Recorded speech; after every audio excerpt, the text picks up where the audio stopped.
could.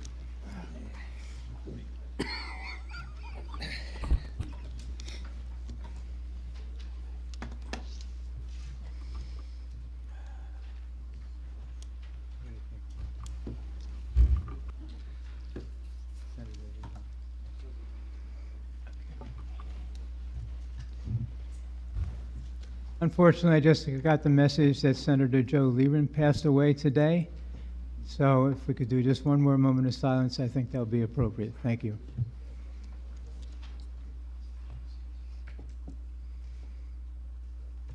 Thank you. Clerk? Up next, we have the certification of Township Clerk pursuant NJSA 40:69A-187. Council President, if I may have the floor. Yes, you may. I am the municipal clerk of the Township of Toms River, and as such, have the responsibility for the examination and certification of petitions submitted pursuant to NJSA 40:69A-185. On March 4th, 2024, a petition consisting of over 530 pages was filed with my office by a committee of petitioners. The petition contained the following language. Petition protesting against ordinance to reduce police roster. We, the undersigned registered voters of the Township of Toms River, Ocean County, New Jersey, hereby request a referendum election and submission to popular vote for the police roster reduction ordinance designated as an ordinance of the Township Council, Township of Toms River, Ocean County, New Jersey, amending and supplementing sections 50-38, 50-3G, and 50-3R of the Township Code to revise the roster of petitions within the Department of Law Enforcement, bearing number 2024-05, under the powers of referendum granted in NJSA 40:69A-185, the undersigned voters demand that the police roster reduction ordinance in its entirety with any changes, whether by amendment or resolution, by the Township Council be submitted to the electorate for a vote at the general or special election, with a question to be put to the Toms River Township in the form of a referendum. NJSA 40:69A-185 states, if the petition shall be signed by a number of the legal voters of the municipality equal in number to at least 15% of the total votes cast in the municipality at the last election at which members of the General Assembly were elected, the ordinance shall be suspended from taking effect until proceedings are had as herein provided. In the general election of November 2023, 20,503 voters of Toms River Township voted, according to the data obtained from the Ocean County Board of Elections, and 15% of 20,523 is 3,079. After my review of the petition, I hereby certify that each paper of the petition has a proper statement of the circulators. I further certify, pursuant to NJSA 40:69A-185, more than 3,079 registered voters, which is equal to 15% of the 20,523 voters of the Township of Toms River who voted at the last preceding general election, have signed the petition in question, and that pursuant to the provisions of the statute, Toms River Township Council must, within 20 days, take action to repeal this ordinance, or it will be submitted to appear on a ballot as a question for the voters at a future special election. Thank you, House President.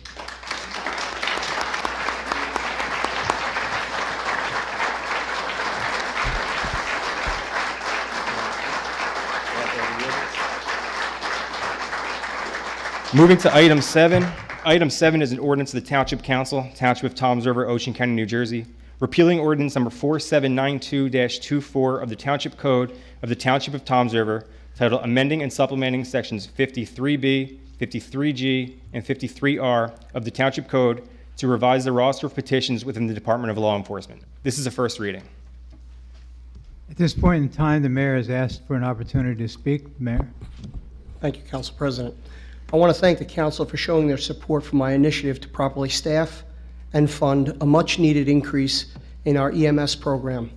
Although we didn't need it, the council went forward under great pressure to pass an ordinance to demonstrate their support of the administration's plan. The fact is, I never needed the ordinance. It is the administration's right to determine the staffing levels at the police department, and that is what we will do. Residents cannot wait 30 minutes for an ambulance. We do not need 2 more $350,000 a year management positions at the PD. We need more boots on the ground. We need more EMTs at the PD. I have been advised that we could easily defeat this petition in court. We could absolutely prove that these petitions were not in the hands of those who swore they did on an affidavit. We all know these petitions were left at multiple restaurants and businesses, and those who swore they witnessed these signatures, in many cases, did not. We could also prove that many of the signatures on that petition were not signed by those individuals whose names were on them. That being said, I'm not going to spend taxpayer dollars on lawyers to fight in court for an ordinance I do not need. That money would be better spent hiring more EMTs, and we have a budget to balance. I will not raise taxes. The township had a $3.5 million budgetary shortfall, and putting another ambulance on the road 24 hours a day Excuse is me, going Mayor, to cost just one us. second, please. Any more outbursts, and that person's going to be removed from this room, okay? Please be respectful. You'll get your turn. Thank you. Go The ahead. township had a $3.5 million budgetary shortfall, and putting another ambulance on the road 24 hours a day is going to cost us another $1 million. That's $4.5 million shortfall. We've made a lot of progress closing that gap. By not backfilling the retirement of these two management positions and by eliminating the chief's PR person, we now have the money to properly staff EMS at the police department. With or without this ordinance, the captains are not coming back, and we're putting more EMTs on the road. I'm proud to announce we reached a tentative agreement with the EMS union. The township will be raising the starting salary for EMTs to $30 an hour for full-timers and $35 an hour for part-timers without benefits. At $62,000 a year, Tomsville will be the highest starting salary for full-time EMTs in the state. This will help the township attract the best EMTs. We are a family town with a massive senior population. We need to do better for our families and our seniors. We need more boots on the ground. No one should ever wait 30 minutes for an ambulance under any circumstance. To avoid the cost of a special election or litigation, I've advised the council to repeal the ordinance. But to be clear, this doesn't change anything. We are going to do what's best for residents, and we won't be pushed around by unions. I have nothing further. Okay, at this time, I'd like to call for a vote. Do I have a motion to approve the ordinance? Second. We have a motion and we have a second. A motion was made by Council Vice President O'Toole and seconded by Councilman Nivison. Council Vice President O'Toole? Yes, I want to make a little statement before I make my vote. I still support the mayor's plan not to backfill these two management positions at the police department. Their salaries are outrageous, costing the township close to $400,000 for each man. Meanwhile, our seniors are waiting up to 30 minutes or more for an ambulance. It's unbelievable and bloody outrageous that people are fighting this absolutely sensible plan to properly fund EMS. This problem has been going on for the last 4 years, but only our mayor, Dan Roderick, has had the courage and fortitude to take on the fight to fix it. I also feel this petition, I listen to you now, you listen to me.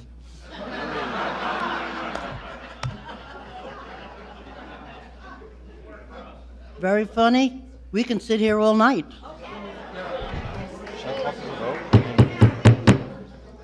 Councilwoman, please continue.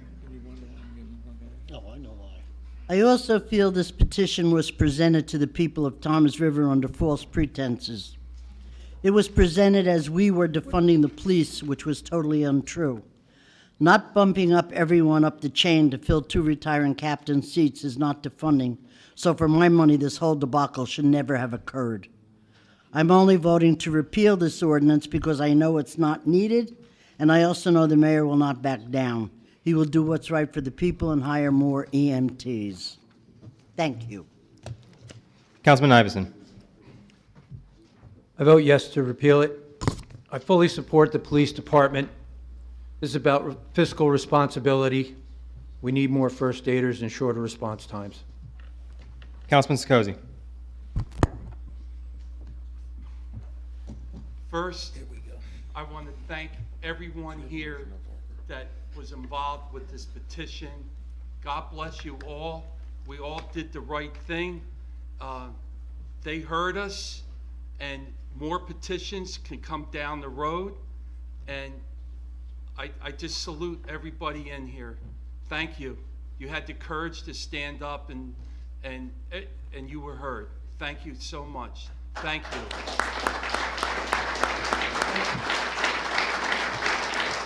Councilman Sikosi, for the record, your vote? Yes. Councilman Lamb? Well, first, I want to thank the police officers who came out tonight, because if anybody that works shift work knows it's not easy coming out at certain times during the week, and I appreciate you being here. While I'm advised we could successfully challenge the petition papers due to glaring irregularities, this governing body does not want to spend tax dollars on a legal fight that we don't have to take on. With or without this ordinance, the table of organization of every township department, including public safety, rests solely with the mayor and the administration. Let me be clear, this governing body is not defunding public safety. Our sole purpose is to increase funding by putting more boots on the ground now by holding off on backfilling retirements in upper-level management. This is common practice of fiscally responsible towns throughout the state of New Jersey. The mischaracterization of our plan, the shifting posture by the unions, was expected. However, this governing body again knew the decision solely fell upon the mayor. This ordinance was merely an in-kind show of solidarity, as is tonight's vote by all of us. For the last 2 years, the majority of Ward 1 taxpayers that I represent have demanded and not received EMS coverage. This governing body is now delivering on that promise to hire a complement of EMT-trained community service officers. And for all those reasons, I vote yes. Thank you. Councilman Loebman?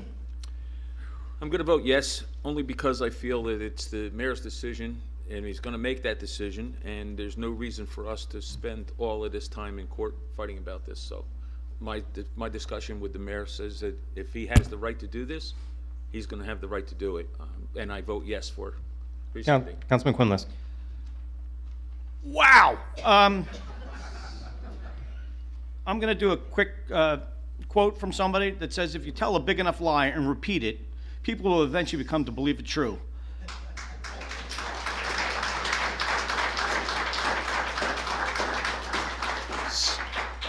There's a lot more to it. Please look it up. You could just look up to tell a big lie. I haven't heard that much propaganda in the 2 years that I've been sitting up here so far, combined. If he was right that these petitions were not valid, then let's pursue it that way. But I'm pretty sure that the clerk did a very diligent job and spent a lot of time validating all those signatures, and they were probably somewhat validated before they even got to him.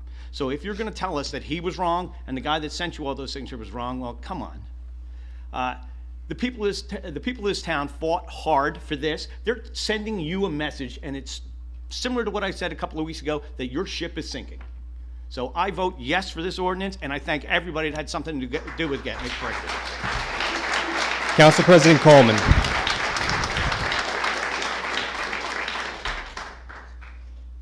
You know, even after learning the administration didn't need this ordinance, the council passed it on a second reading to demonstrate our support of the administration's plan to properly fund EMS.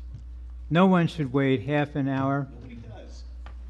I didn't interrupt you. With a loved one waiting for an ambulance, and I know that personally. It's a horrifying idea. I know the police department has said that the 3-year average is 7 to 9 minutes, but your loved one could die in a lot less time than that. We have all read and heard horror stories of wait times of up to 30 minutes. We cannot allow this to happen anymore. At the end of the day, these two retirees will save over $700,000. That's enough money to add 8 EMTs to the police department staff. No one is defunding the police. All the money goes right back into the department's budget. I only agreed to repeal this ordinance because the mayor doesn't need it. We cannot afford to spend tax dollars on costly litigation. And I vote yes. Moving to item 8. Item 8 is an ordinance of the Township of Toms River, County of Ocean, State of New Jersey, authorizing the mayor to execute and the township clerk to attest to a lease agreement between the Township of Toms River and the Ocean County Board of Health, authorizing the leasing of certain municipal property pursuant to NJSA 12-14B.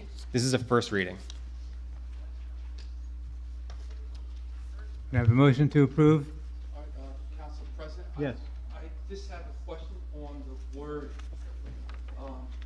and it's not clear to me. It says the leasing of a certain municipal property. Which property is that? Can we put it in layman terms? You could ask Mr. McGuckin. He wrote the lease agreement. It's the animal shelter property. I'm sorry, I couldn't hear you. The animal shelter property. So it's the animal, and I just understood the lease agreement is already written? There's a draft that has not been finalized, and it's Okay, attached thank to the you. ordinance. Okay. All right, so why can't we read into this first reading the animal shelter? Why can't we put that in there? I don't believe it's Instead of appropriate for certain the title. property. I don't believe it's appropriate for the title. You don't believe it's appropriate? That's correct, it's not. This is an ordinance to lease property, that's what it authorizes. The lease itself identifies the property, as does the ordinance. Attorney, I beg to differ, but, all right, so now everybody knows what it is. Okay, thank you. Thank you, President Cole. Take a motion to move the ordinance. So I'll make the moved. motion. Second. A motion is made by Councilman Loban and seconded by Councilman Lamb. Councilman Loban? Yes. Councilman Lamb? Yes. Councilman Sekozy? No? Councilman Nivison? No. Councilman Quinlisk? No. Council Vice President O'Toole? Council President Coleman? Yes. Moving to item 9. Item 9 is ordinance to exceed the municipal budget appropriation limits and to establish a cap bank. Pardon me, what was the tally for yes and no? Please. 4-3, yes to no. Okay, thank you. Item 9 is an ordinance to exceed the municipal budget appropriation limits and to establish a cap bank pursuant NJSA 40A:4-45.14. This is a final reading. I have a motion to approve? This is a final reading. There would be a Oh, public comment portion. I'm sorry. I'm sorry. Any public comment concerning this ordinance? The cat bank, right? Take a motion to, Go sorry. Motion to close public comment? Second. All in favor? Aye. Aye. Aye. Are there any opposed? Take a motion to move the ordinance. I'll make that motion. I'll second. A motion is made by Councilman Lamb and seconded by Councilman Loebman. Councilman Lamb? Yes. Councilman Loebman? Yes. Councilman Sekozy? Yes. Councilman Nivison? Yes. Councilman Quinlisk? Yes. Council Vice President O'Toole? Council President Coleman? Yes. Moving to the consent agenda. All matters listed under item consent agenda will be enacted by one motion in the form listed below. There will be no separate discussion of these items. If discussion is desired on any item, that item will be considered separately. Can I have a motion to approve the consent agenda? I'll make that motion. Can I get a roll call and discussion Sure. on B and H? B and H, okay.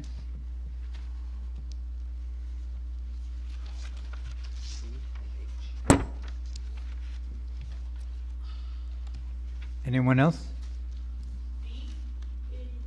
Say again, sorry? B? We have that already. We have that already.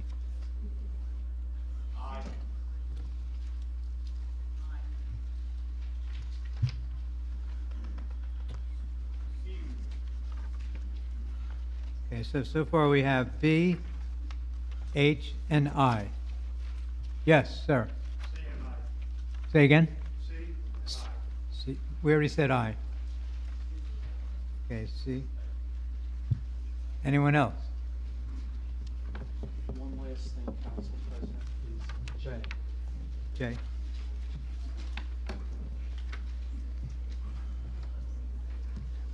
Okay, so to this point, we have B, C, H, I, and J. Yeah, well. Can I have a motion to approve the remainder of the consent agenda? I'll make a motion. Second. Sorry, who made the first motion? Tom? A motion was made by Councilman Nivison and seconded by Councilman Lamb. Councilman Nivison? Yes. Councilman Lamb? Yes. Councilman Sokozy? Yes. Councilman Loebman? Yes. Councilman Quinless? Yes. Council Vice President O'Toole? Council President Coleman? Yes. Okay, then, Resolution B, is that you, Jim? Yes, sir. Okay, go ahead. Thank you. I'm curious as to why we're willing to spend $314,000 to put sand back up on the beach when we're not willing to spend $500,000 to put structural paint back up on our parking garage that is clearly deteriorating. Well, Council President, may I address that? Yes, you course. may. Okay, so, Go into any. if you read the structural, what you call structural, which is not, if you read the report, you would see that it was paint, and that the report stated that if the repairs weren't made to where you see the cement, whatever, that stucco coming off, if they weren't repaired, that it could in the future lead to problems. So we sent a structural engineer out just in case that person made a mistake. We're waiting on that report to come back, and whether it's structural or not structural, that will be repaired at a lot less than $500,000. As for your comments on the beach, actually, the bids for the replenishment came back at half of what you voted for last year, which was about $600,000, so perhaps they know there's a new sheriff in town. So they're going to replenish the beach for $314,000 this year, Jim, instead of the $600 that you voted for last year. So I think the beach generates a tremendous amount of economic activity and more than pays for itself via that economic activity. And just our beach bash sales are in the millions. So I think we need to have a beach, Jim. So I would just ask the council to please support I'm not that. arguing Jim, have you necessarily. been up there? I'm not arguing necessarily replenishing the beach. I'm arguing how we're going to justify spending this when that garage clearly has some issues. In fact, there's a park bench blocking a railing that's falling down. That's not. Listen, paint. Jim, I think I There's- just there's explained to plenty- you. Excuse me, Mr. Mayor. Sure. There's plenty of things in that building that are clear to see that were pointed out in the last bid package that went out that were already voted on and already approved to go through, except for you don't want to award it because you're hoping to save money on it. No, Jim, I'm going to save money, a lot of money. In fact, we'll save more than what we need for the beach, and if that gets swept away, we'd be able to pay for the beach again, because because I'm not doing what you would like to see, which is pay $500,000 to paint a garage. It's not just paint. It's clearly not paint. Did you read the bid package? Yeah, I read the report, and I just told you what it was. The people in the press building? read the report. It's not structural. There's stucco and paint. And Okay. I ordered a new engineering report in case you were right that it's structural, because, you do strike me as an engineer, right? I mean, we're going to have them come and look, No more than you are. and it's going to be repaired, and we're not going to spend $500,000 to paint the parking lot. You're going to have to deal with the way the parking lot looks now. I think the beige is okay. I don't think anybody's worried about the aesthetics. I think you are, because I just told you that the report you're referencing is about aesthetics. So Jim, we really need sand up there. I mean, I've really, Mayor, if I've we really could beat walk people through that here. garage with the public, maybe then you could see that it's not just paint. I parked there, Jim. Yeah. It's No, stucco. you got that first spot right here. The report you referenced talks about repairing the stucco so that it doesn't become a structural issue. You think Okay, you're wrong about the report? Did you read the report, or you just... gentlemen, I think we've discussed it enough. I think there are two different opinions. Jim, as far as I know, the engineering team is taking a look at it, and they will determine whether there's a structural There was an problem. engineering firm already took a look at it and already put it out to bid. Well, we're going to take another look at it, okay? All right? And it was only one bid that came in, Jim. And it was only advertised for a day. And you're up here lobbying for $500,000 for a paint job. Do you know the contractor? Gentlemen, let's move on. Let's move on. All right. Can we have a vote on Resolution B, please, I'll make that clerk? motion, please. I have to abstain from this. Motion was made. Do we have a second? I'll second. A motion is made by Councilman Lamb and seconded by Councilman Nivison. Councilman Lamb? We need sand up there. I see a lot of people from Wortley Beach there in the crowd. I think I agree with the mayor. Recently, we discussed that in the past, we had the sand delivered prior to Memorial Day weekend, and we had issues up there with nor'easters that were coming early June. So I think that these repairs have to be done, they gotta be done soon, and for those reasons, I vote yes. Councilman Iveson? Yes. Councilman Sekozy? Yes, of course. Councilman Loebman? I have to abstain. Councilman Quinlisk? I'll abstain. Council Vice President O'Toole? Council President Coleman? Yes. Okay, moving on to Resolution C. I'm not sure who brought that up. Was it you, sir? Would you please come forward and come to the microphone? We just did B. Hold on, Okay. we didn't get to J.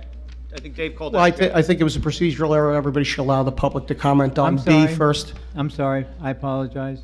Can we Listen- rescind the vote, Mr. McGuckin, and then give the public comment, or do we have to or not have to, or You don't have to rescind it yet. You can have the public comment, and then if the council wants to rescind it. if they want to rescind it? So, Council President, can you take for, Yeah.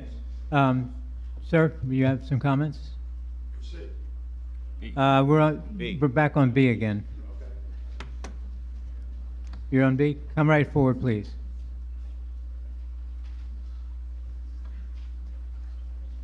Now, just before you start, let me just go through one piece of information here.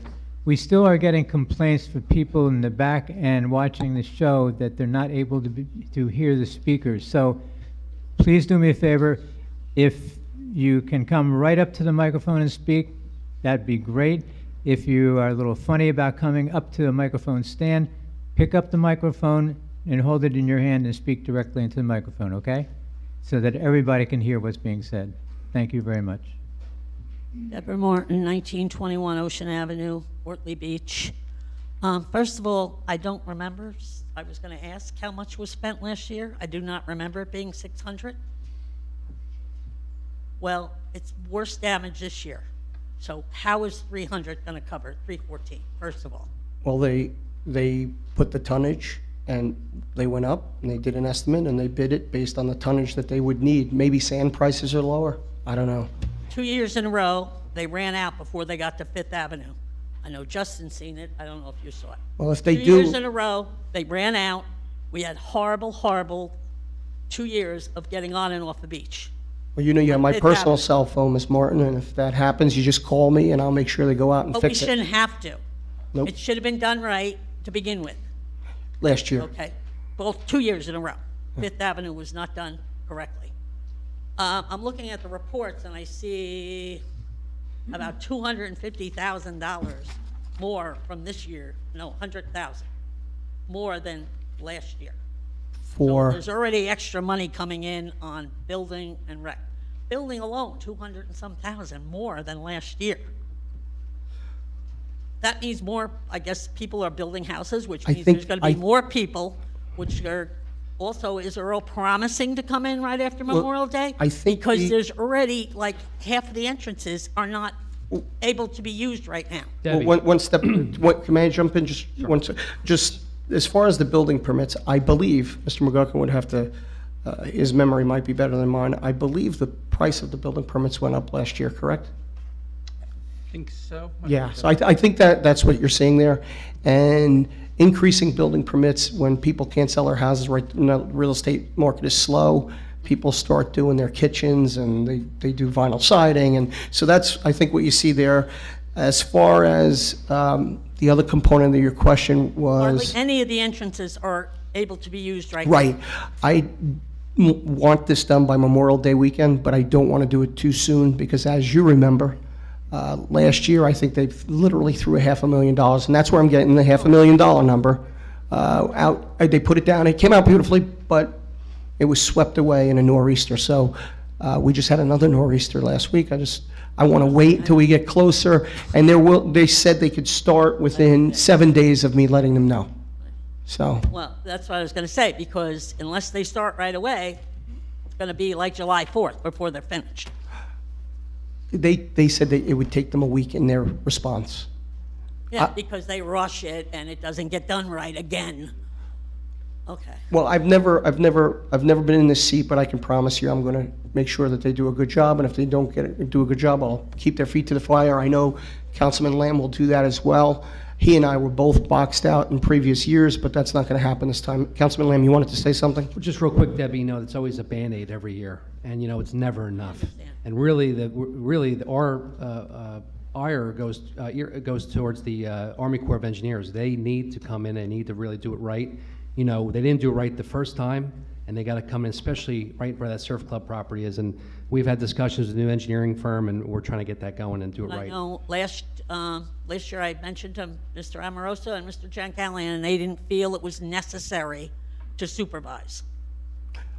Well, I It's also, our tax money going into this, and they don't have the right to supervise? Yeah, they do have the right to supervise. I've also begun discussions, and I've said this through the newspapers, with the governor's office regarding some sort of pilot. It would be nice to try a nearshore reef or some groins, try something other than just pumping sand on the beach. They've had a lot of success down south and in other countries. You put a reef about 300 to 500 yards offshore, and it breaks the waves, and it's the wave action during those big storms that erode the beach, and beach grows back where they've been doing this. So it's an interesting idea, and Ortley is so small that it might be an interesting place to pilot it.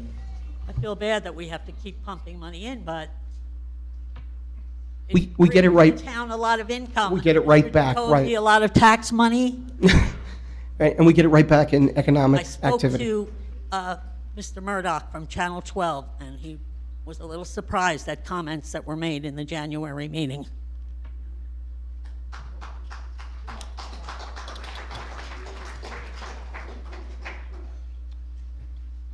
Mike, I lost track. Where are we with Resolution B? A vote was taken for Resolution B. Unless anybody else has any comments, we'll move to item C. Okay. Looks like we have another gentleman who wants to speak about item B.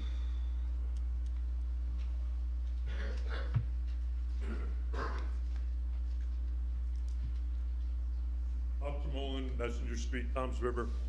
First, before I even say anything, I empathize with the people from Ortley. I've been down here since 1948. Ortley Beach, some of the people here probably don't even know, Ortley Beach was an inlet in 1794. It was open for shipping. Ortley is still an inlet. As a kid, I remember seeing Ortley getting washed away, the March storm of '62.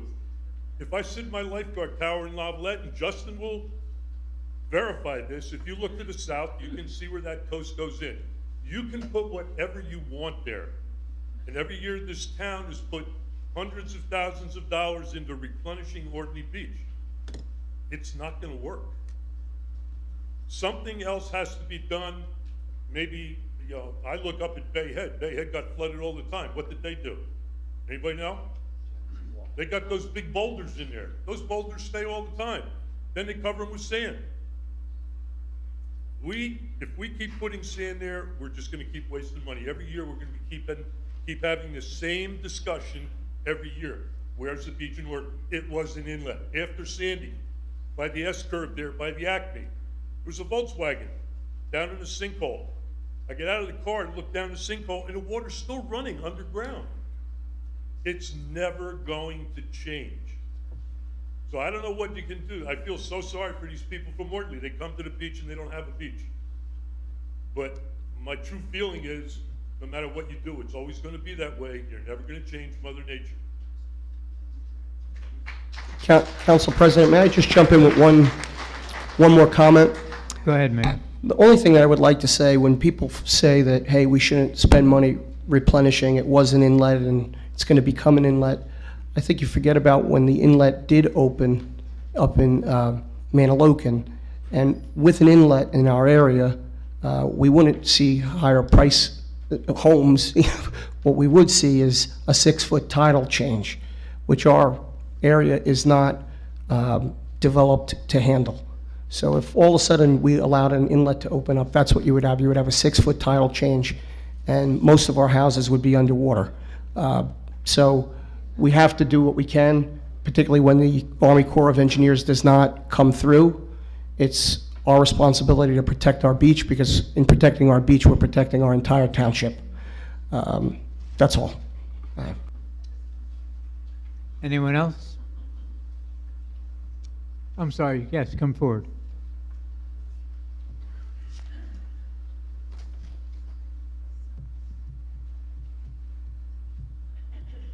Name is Joe Winnick, WNEK, former Talk into, Outlaw Drive.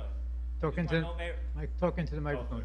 Mayor, I just want to know where that 6-foot title change came from, because I've lived on Outlaw Drive my whole life. The street's been flooded for numerous storms. They just did a reconstruction, and guess what? The flooding's back. I just want to know where, and I'm giving you permission to speak, where did that 6-foot title serve? 'Cause I lived on the Bardic Bay my whole life. I've never heard that. I just want to know where that 6-foot came from. If you were in Manasquan, you would understand what I'm talking about. So Were you here the, before Sandy? Were you here during? yes, I was here during Were Sandy. you a resident of Tom's River during Sandy? Yes, I lived in Silverton. You lived in Silverton. Were you underwater in Silverton? I was not on the water in Silverton, but So I was. My family was. I know your dad. And that was the worst storm ever to hit this coast in my lifetime. Right. And we've dealt with a lot of storms. I've never heard a 6-foot title, sir. Never, never. During Sandy, you Right. waited, Mr. Winnick, if you would like me to comment, I'll comment. If not, I can just shut the mic, it's okay. So during Sandy, you waded around in water up to your chest.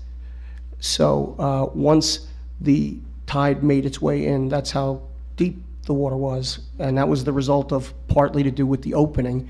The opening, as the tide dropped, the opening partially closed, right, and would only allow water in when the tide reached a certain level. They call it tidal surge when a storm makes landfall. Right, there's the surge. Right. But if you were to go to Manasquan, or if you were to go up to Belmar, all of those towns experience a 6-foot tidal change because of the inlet. If you had an inlet in the northern bay, you would experience a 6-foot tidal change. This is just a mathematical certainty, sir. Where is that study? That's all I want. It's not a study, it's all up the entire East Coast. The If Army you, Corps of Engineers should have a study on okay, it. if you have an inlet here, you would have a much higher tidal change. You sure of that?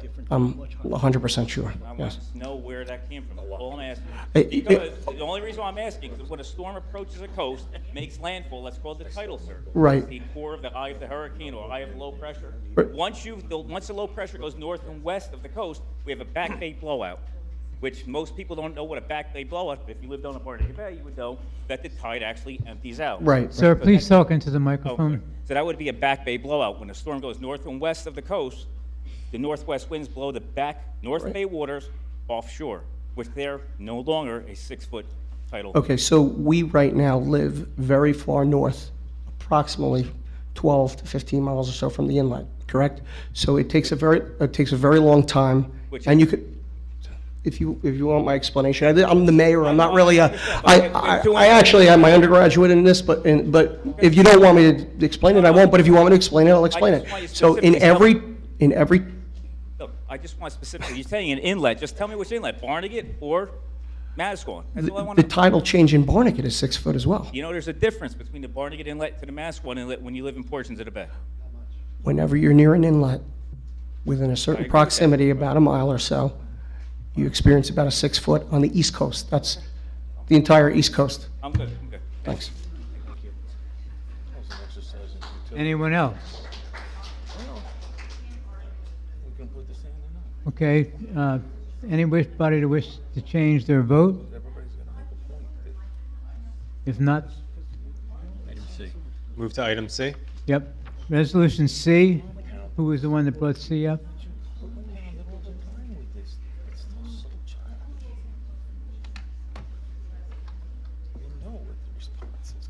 Dennis Galante, Cherokee Ford, Tom's River. Sir?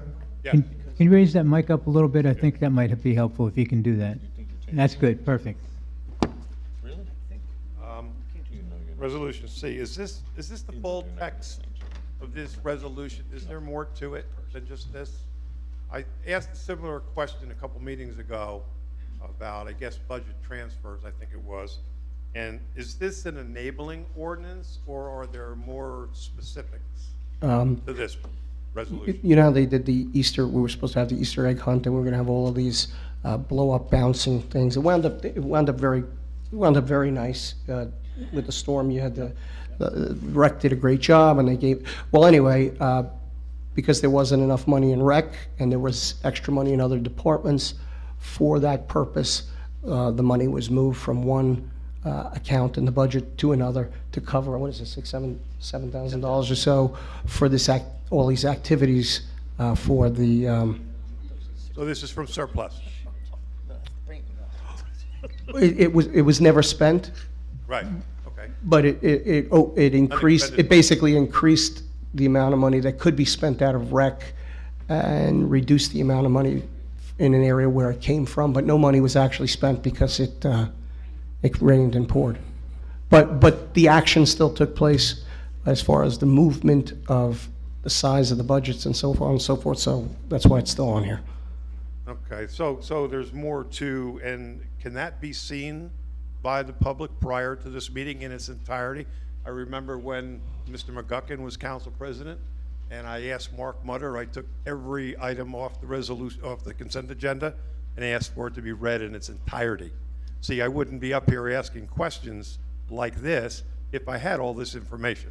Right, well, everything that goes on here has been going on like this. We're here for 3 months, so the procedures, and I do remember there was once upon a time, maybe 7 or 8 years ago, where they did have physical papers of the resolutions. We could go back to doing that again, but whatever's going on right now, we've been here for 3 months. It's been going on for 4 years and 3 months, and I'm certainly open to making things more accessible. It's just information like the leasing of the animals. I think the way There. the way the clerk set this up now, I think you're able to click on this, right? But you need an account, Mike? You don't need an account, no, but I can certainly do that if that's the procedure we want to have. Okay, thank you. It's all about the information, right? Transparency. Absolutely. Council President, if that's the case, I would like to make a motion right now And that to these, do this. and that these agenda items be put up there in a little more timely fashion instead of 2 hours. Well, I just It's got not the- always like that. I got the agenda about 35, 40 minutes. It was Got the always, final there was agenda in additions 30 always like that for the past 2 years. When you guys were in a majority, it was always like that. It was not always like that. We had agenda meetings a week before, and yes, and met. Who and was yes- invited, Jim? And yes, you, all the professionals, even you, Dan. This is not worth the There's a time. You do this motion. every meeting. There's, Then- excuse then me, Stop gentlemen, lying, and it'd be. gentlemen, that's Do enough. this every meeting. That's enough. You had 20% of the vote in the primary Mayor, of the team, stop. and they're gonna have 20% next time. Listen, this is, Council President, I made a motion, I need a second, if there's a second, okay. what is the motion, Dave? To make these There is no motion on the floor. consent agenda available to the public To make what? in a timely manner, just what this gentleman Need more said. specificity, I believe. Legal, can we have an opinion on that? It's gonna have, he said these and he said consent. I don't know what that means. So, The full text of every resolution that's posted on the agenda. There you go. That sounds a lot better than what I heard. That would be your motion. Question is whether or not case law permits any of this right now at this time. the council can, going forward, if they choose, adopt a motion directing the clerk to provide hard copies of any resolution at the time of the meeting, or Constant politics nonsense. But that might be too late because if you don't know the entirety of the resolution, if it's only available here, then someone may not show up to question, as like what I'm questioning. If you like, we talk about this a little more afterwards if you want. I'm not sure I understand either, quite frankly. So what you're suggesting, Mr. Galante, is that you want copies of all the agendas, all the resolutions, everything available online beforehand, before the meeting, so you can review them. That is not a legal requirement, and the council can decide whether they wish to or not. Right. That's the motion Dave made. Make the motion again, Dave. Oh, God almighty. Do you guys want to, You make a motion. Is there a hardship in actually there's actually a motion on the floor though, correct? There's a yes, motion. there is. No, there's a motion for C. Can I ask a question? Isn't this all online? I think it's been, I've seen this online, everything. The budget's not online from last year? Everything's online. Oh, okay, so the budget this year won't be online either? I don't know. News to me. We don't have a budget yet. No? We haven't had a budget meeting. Oh, really? Okay, but I'm This saying is years all- past, it's not online? Is that the, Inevitably. oh, it's not online last year, you're saying? Last year's is, but we're in 2020. Okay, why do you got a gang angry? I'm just asking. Are we gonna move the asking a meeting? question. This is not. Okay. I mean, We have, Mr. Clerk, I have a question. go ahead. Is this a problem for making it available, if it needs to be available to the public before time? It's totally up to council president. If he wants this information out to the public prior to the meeting, then we can make it happen, but Council President, the problem is, these consent agendas are never provided in a timely manner. I never get them. At the last meeting, the bills weren't up there. I mean, it's frustrating to me compared to before the last 2 years. Honestly, I don't know what the hell's going on anymore. I just read it a half an hour before the meetings. I Well, can't. you know, it's hard should have to got a know. lot longer than a half an hour before the meeting. I believe that Mike posted the agenda 2 days ago or 3 days ago, so. Okay, it is getting better. Council Okay. President, we, So- we have to vote on item C. Yes. However, a motion was made, But there's a motion on the floor ready for C. right. There is a motion on the floor for item C. Let- I'm sorry, there has not been a motion made with respect to item C yet. There was a motion made by Councilman Sikosy for the council to direct the clerk to provide hard copies or post. I'm not sure I understand what that motion. Not hard copies. So, Councilman Sikosy, your motion again, please?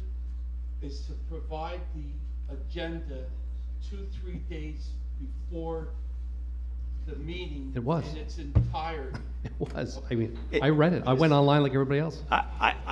Justin, I don't know how you could say that because I did. 2 days ago, we were up to letter E. Council President, This Council afternoon, President, 2 hours we before need- this meeting, We're we gonna- made it up to J. We're gonna Council move the President, meeting, or is this gonna be clarify- showtime Clarify for what the Mo Hill motion gang? is so that a motion can be heard and determine if a Come on, second is. This is like showtime for the Mo Hill gang. All right, let's, That's essentially what it is. let's Well, get, It's election season again, they're gonna run an election. can we and get it's just- back into it- being more professional, please?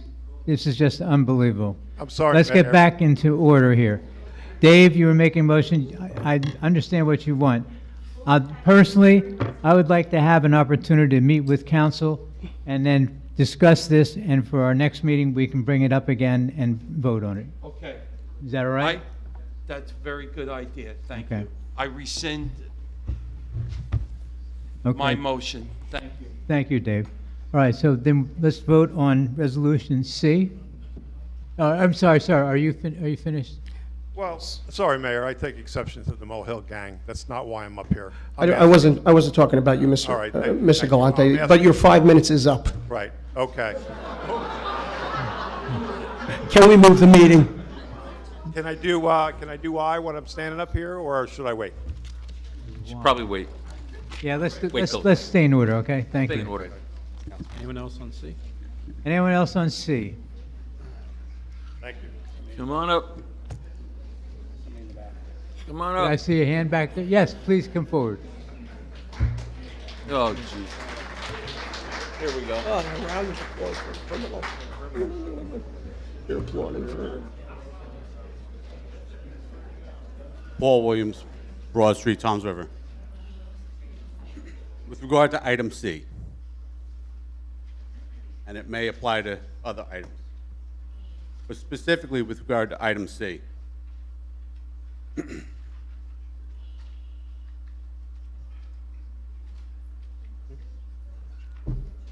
Item C on the agenda that was posted on the Township website about 2 or 3 hours before this meeting, this evening, was listed under, I think you referred to as consent item 8. The hard copy that we have in our hands this evening, that's been on the table, only a couple hours after the meeting, only a couple of hours after what was posted online, is actually on item number 10. I have a copy of it here on my laptop. I pulled it up as I was hearing this discussion about where it is. A couple of hours ago, it's under item 8. Tonight, at this meeting, it's under item 10. There's a huge difference between what is being posted online and what actually happens at the meeting. Huge difference. With that being said, I just wanted to make the point on that because I hear a lot of confusion and discussion about what is and isn't being posted to the public for public notice. Aside from that, the Council President, with regard to item C, I would like to remind you that this is your meeting, and there's video that's displaying that almost every time someone comes up here with a comment or a question, you don't say anything. The mayor does. And then we have other council members jumping into the conversation. We can't get through simple public comment without interruptions, mostly coming from the mayor, as well as coming from Councilman Lamb, and then others are instigated, antagonized into joining in. In the years that I've been coming to these meetings, I barely heard the mayor or the business administrator say anything. And when I did hear them, they were looked upon by the council president to address a particular issue if the council president didn't know it. Sir, and I'm trying to be as respectful as possible about this, but if we watch the video and the people in this audience are paying close enough attention, they see that you don't have a single substantive answer for anything that is on these agendas. That's terrifying. That this council doesn't know what you're voting on, including, and I want to keep saying, I'm talking about item C, but wherever it applies, it applies. It's terrifying to see that this is what our council mostly comprises of right now. Thank you.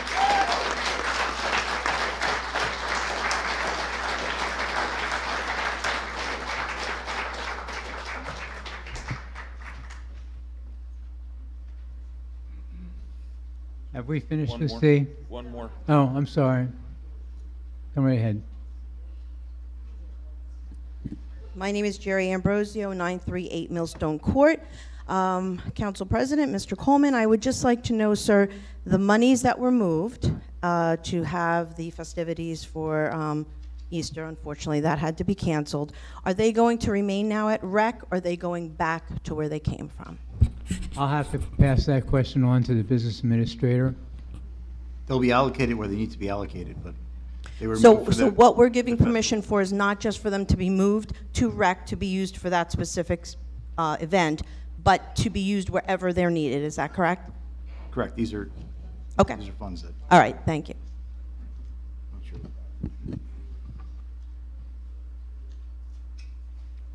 Anyone else? Okay, motion to approve Resolution C. I'll make the motion.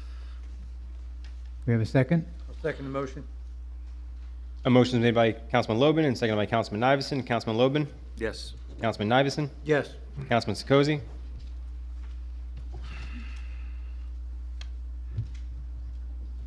I'm taking a shot in the dark here. Yes. Councilman Lamb? Yes. Councilman Quinlisk? Sure. Council Vice President O'Toole? Council President Coleman? Yes. Okay, moving on to Resolution H. Who proposed the discussion on Resolution H? I think everybody would agree. I don't, I'm sorry, Mr. Resolution H. H. Yes.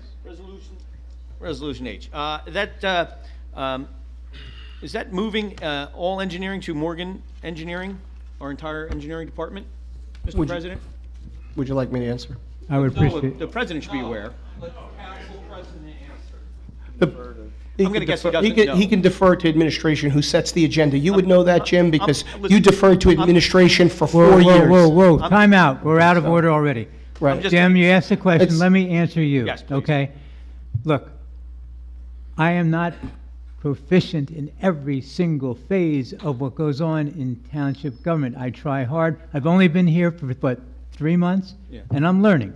But I also have the intelligence that when something comes up, you go to the professionals that are professional in that area. Okay. So I do pass on, excuse me, Mr.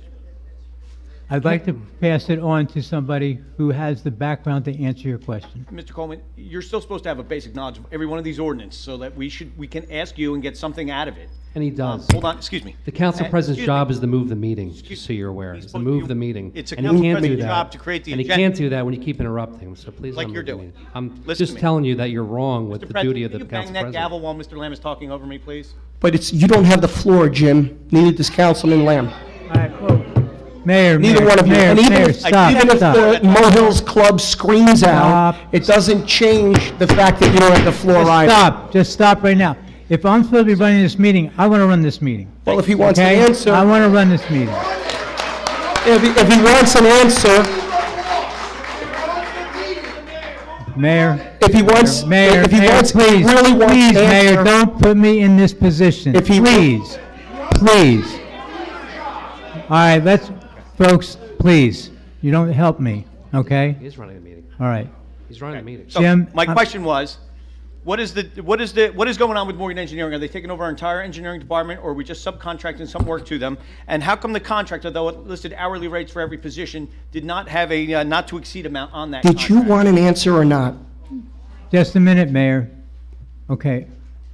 Jim, I don't know, Okay. okay? That's fine. All right? I don't know. Can we all ask right? the engineer? Ask him up, invite him up. Is the engineer here? Okay, would All right, then, Mayor, you- you have a comment? Okay, yes.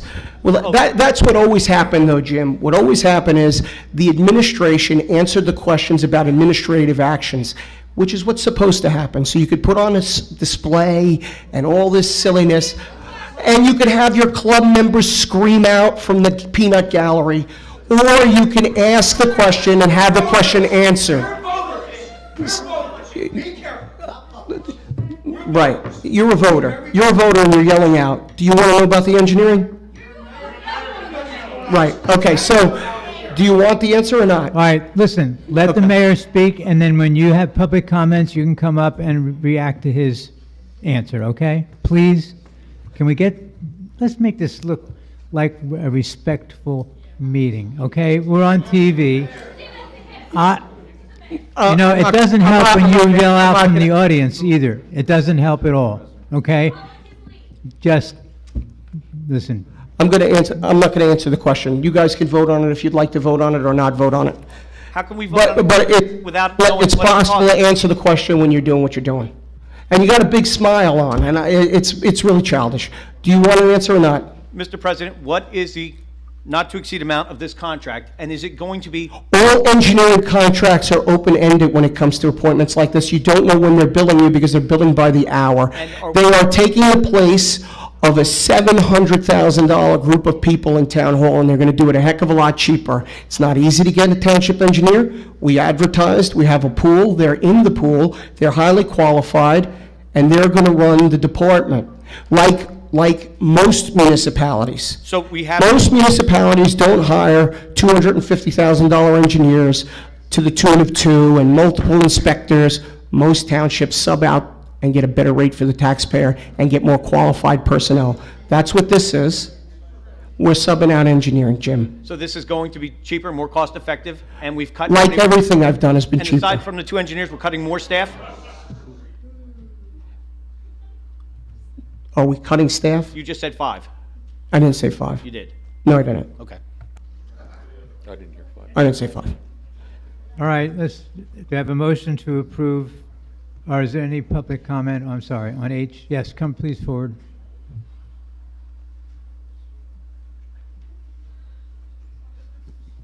Robert Burns, 531 Lily Road in Toms River. The only thing I have to say about subletting out the engineering department is we just don't want to be in a position if we have another Sandy and it's a privatized company. Is this company subletted to us exclusively? Are we number one? If a disaster happens, if something happens to a lot of homes or streets, will we be serviced first like they're our own? If they're contracted and they have to work here and Morgan wants to call them away, they can't because our contract says we come first. then it might be effective. It might be cost effective, as long as we can come first. There's a difference between Wawa Coffee and 7-Eleven. They're both good, but one costs less, you know? But as long as we can get the good out of it, and as long as we can be treated as number one, which is what the council is trying to do, as long as we know that you guys got our backs, moving this decision to be privatized is okay, but if we're not gonna be number one, it's gotta stay municipal. With the exception that if they get overwhelmed, we call in outside agencies to assist us. We have nine companies that do engineering work. The township engineer role inspects projects and manages the departments of building and zoning and oversees that. But we have a very robust pool of engineers that are highly specialized. Mr. McGuckin went over this at the last meeting. And we have a lot of people that do work for us. And these companies like Morgan are very large. They have a lot of staff. They're very talented. And they see a lot of different things because they're in all different towns, as opposed to having blinders on. You know, sometimes when people are working in the same place for a long time, they don't have other experiences. And frankly, right now, even if we wanted to hire a municipal engineer for the town, it's very difficult to find. So, private sector pays a lot more money. I agree with those things. Just, we can't be sacrificed for saving money. As long as the contract exclusively says, you have to assign somebody to us immediately when we call you. And they have to be here. They absolutely have to be here. All right? I think we need to take, That's reasonable. They are here, so they're here several days a week. But what Three- if you have three them of them. standing and they're off in their hammocks sleeping? They got to come back now. Right, that could happen with an employee Yeah, too, as right? long as the contract is solidified, that they have to come. When you call them, Yes. they said, well, I'm in Miami. Well, you got to get on a plane and get back here Yeah. right now. I agree. I agree. Absolutely. yes, ma'am.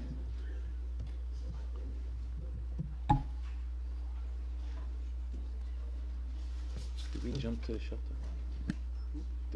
Julie Adamek, 69 Cedar Grove Road, Toms River.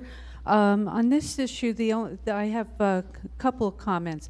One, as far as trying to advertise and look for another municipal engineer, I think what's happened over the last 3 months with this town and just slashing one position after another, anybody that was a professional that was going to be considering a position would be looking and reading articles on their potential employer.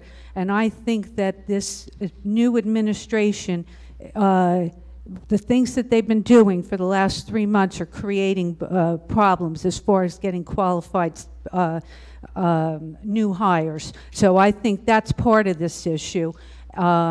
And then the other issue I have is that, to me, it seems like a conflict of interest because the owner of Morgan Engineering is actually a county commissioner. So to me, that seems like a little bit of a conflict there.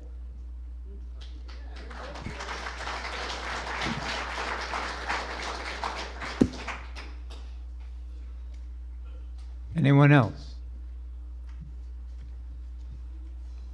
I'd like to have a motion then to approve Resolution H. Second. A motion is made by Council Vice President O'Toole and seconded by Councilman Lamb. Council Vice President O'Toole? Councilman Lamb? Yes.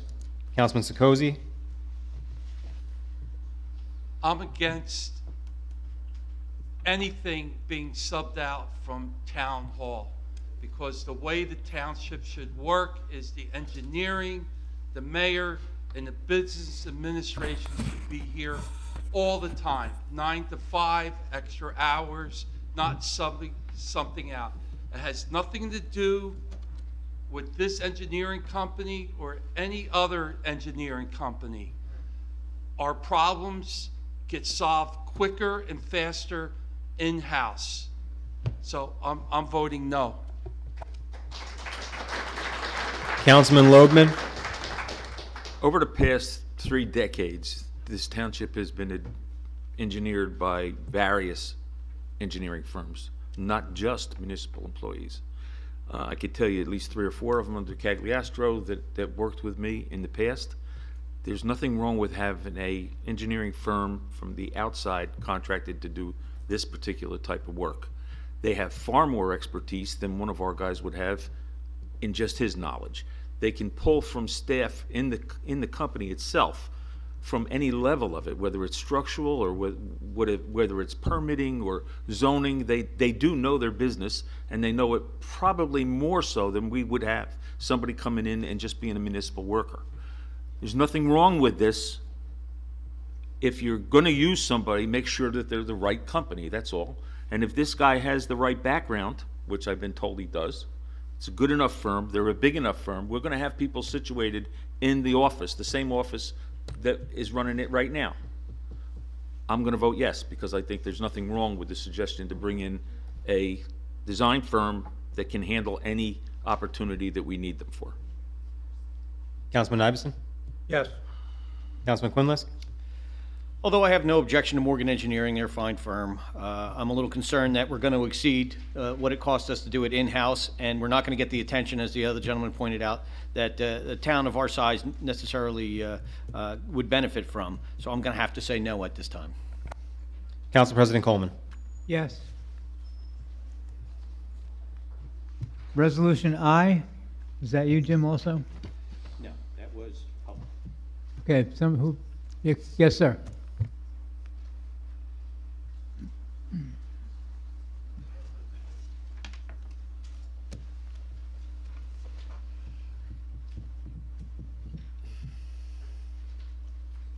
Dennis Galanti, Cherokee Court, Township. So I guess this is like C and H and I, just resolutions that I think are incomplete, and all the text isn't there. So I guess this is the dissolving of the Township Animal Shelter, between the lease of the property and putting out animal control service to a different company. So my question is, trying to find the expenses, the operating budget of the animal shelter, what is the cost of this service compared to what we paid through our animal control officers? And that's the information that I don't have in the resolution. If you would allow me. So the subcontractor who does an awful lot of towns in the county, does Lacey, for example, they charge $200 per animal pickup. If you were to go on the state's website, you would see that we average somewhere in the neighborhood of 400 or so animals a year. So you're talking about $80,000 versus a facility that probably costs somewhere between $600,000 and $800,000 a year, depending on how you calculate it, to run. But even if it costs that to run, if it were running well, I would leave it alone. But I think I've been clear as to why I feel the county would do a better job at it. But it's a significant savings, hundreds of thousands of dollars difference, hundreds. 3 years ago, I called animal control. I had a rabid raccoon chasing me around in my backyard. They were there at my house within 7 minutes. How long is it going to take one of these people to get and take care of that problem? You know, I understand the tax savings of all this and not increasing taxes, but that's all I'm going to say. Thank you.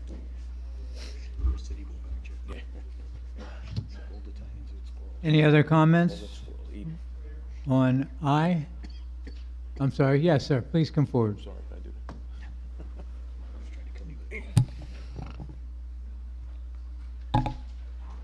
Sir, you're kind of tall, so could you try to hold the mic up? Thank you very much. Alan Alfano, Vaughn Avenue, Toms River.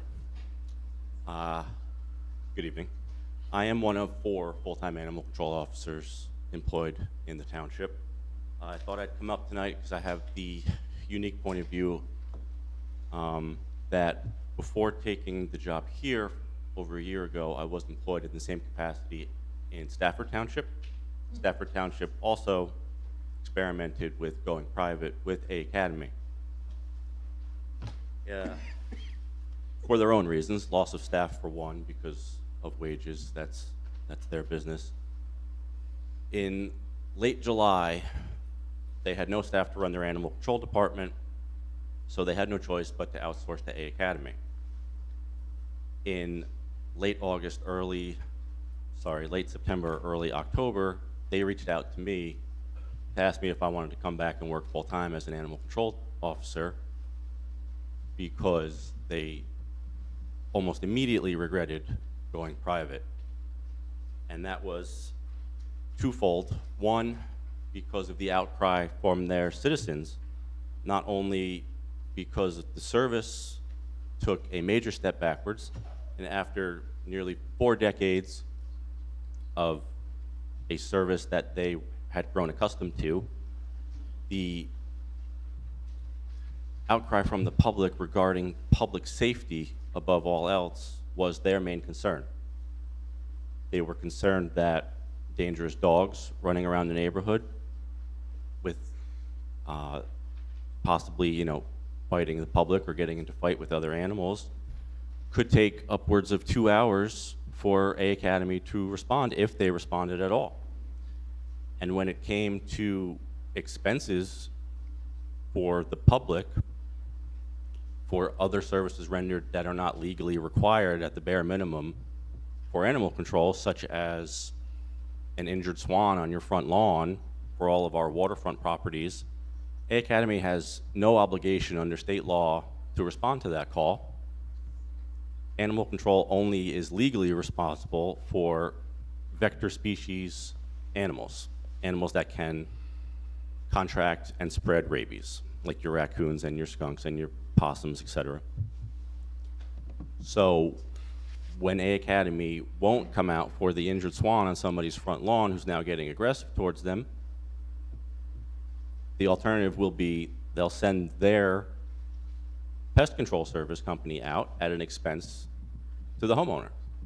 And that is a service that we provide now at no cost to the homeowner.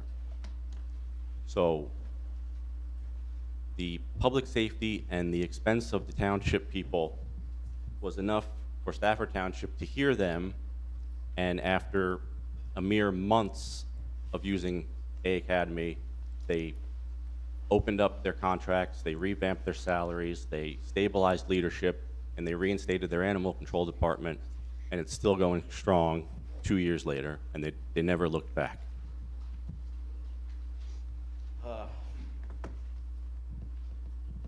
A Academy currently has 2 animal control officers on staff. They just recently lost one. They cover 8 townships. Toms River would be their 9th in Ocean County alone, from Little Lake Harbor to Long Beach Island to Brick. When those dangerous animals are out in the public and potentially causing a hazard and a liability and a lawsuit to the township, it's not okay that it's going to take upwards of 2 hours to get those dangerous animals off the street. It's a public safety issue, and it's a township liability issue. Stafford Township also realized that A Academy would not handle the quarantining of sick animals or dog bites. They don't do rabies testing, all of which are things required by the health department.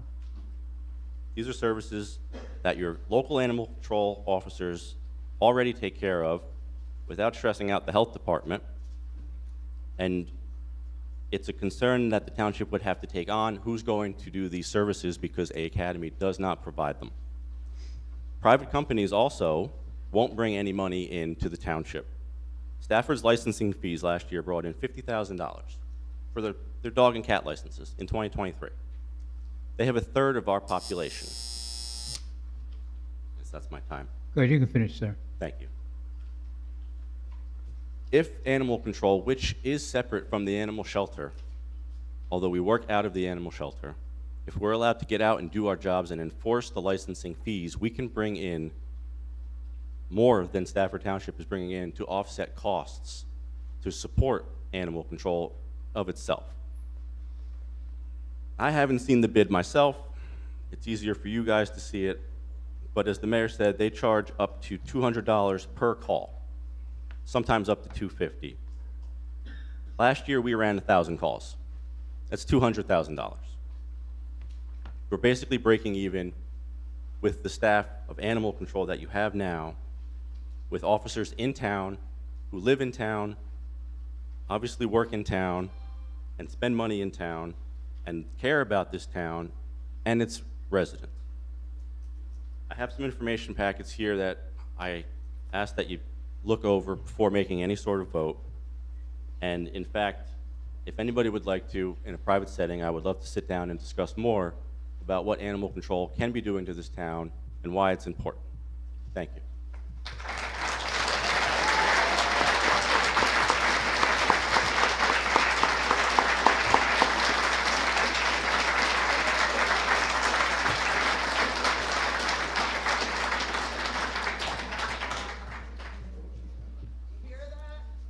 Yes, sir.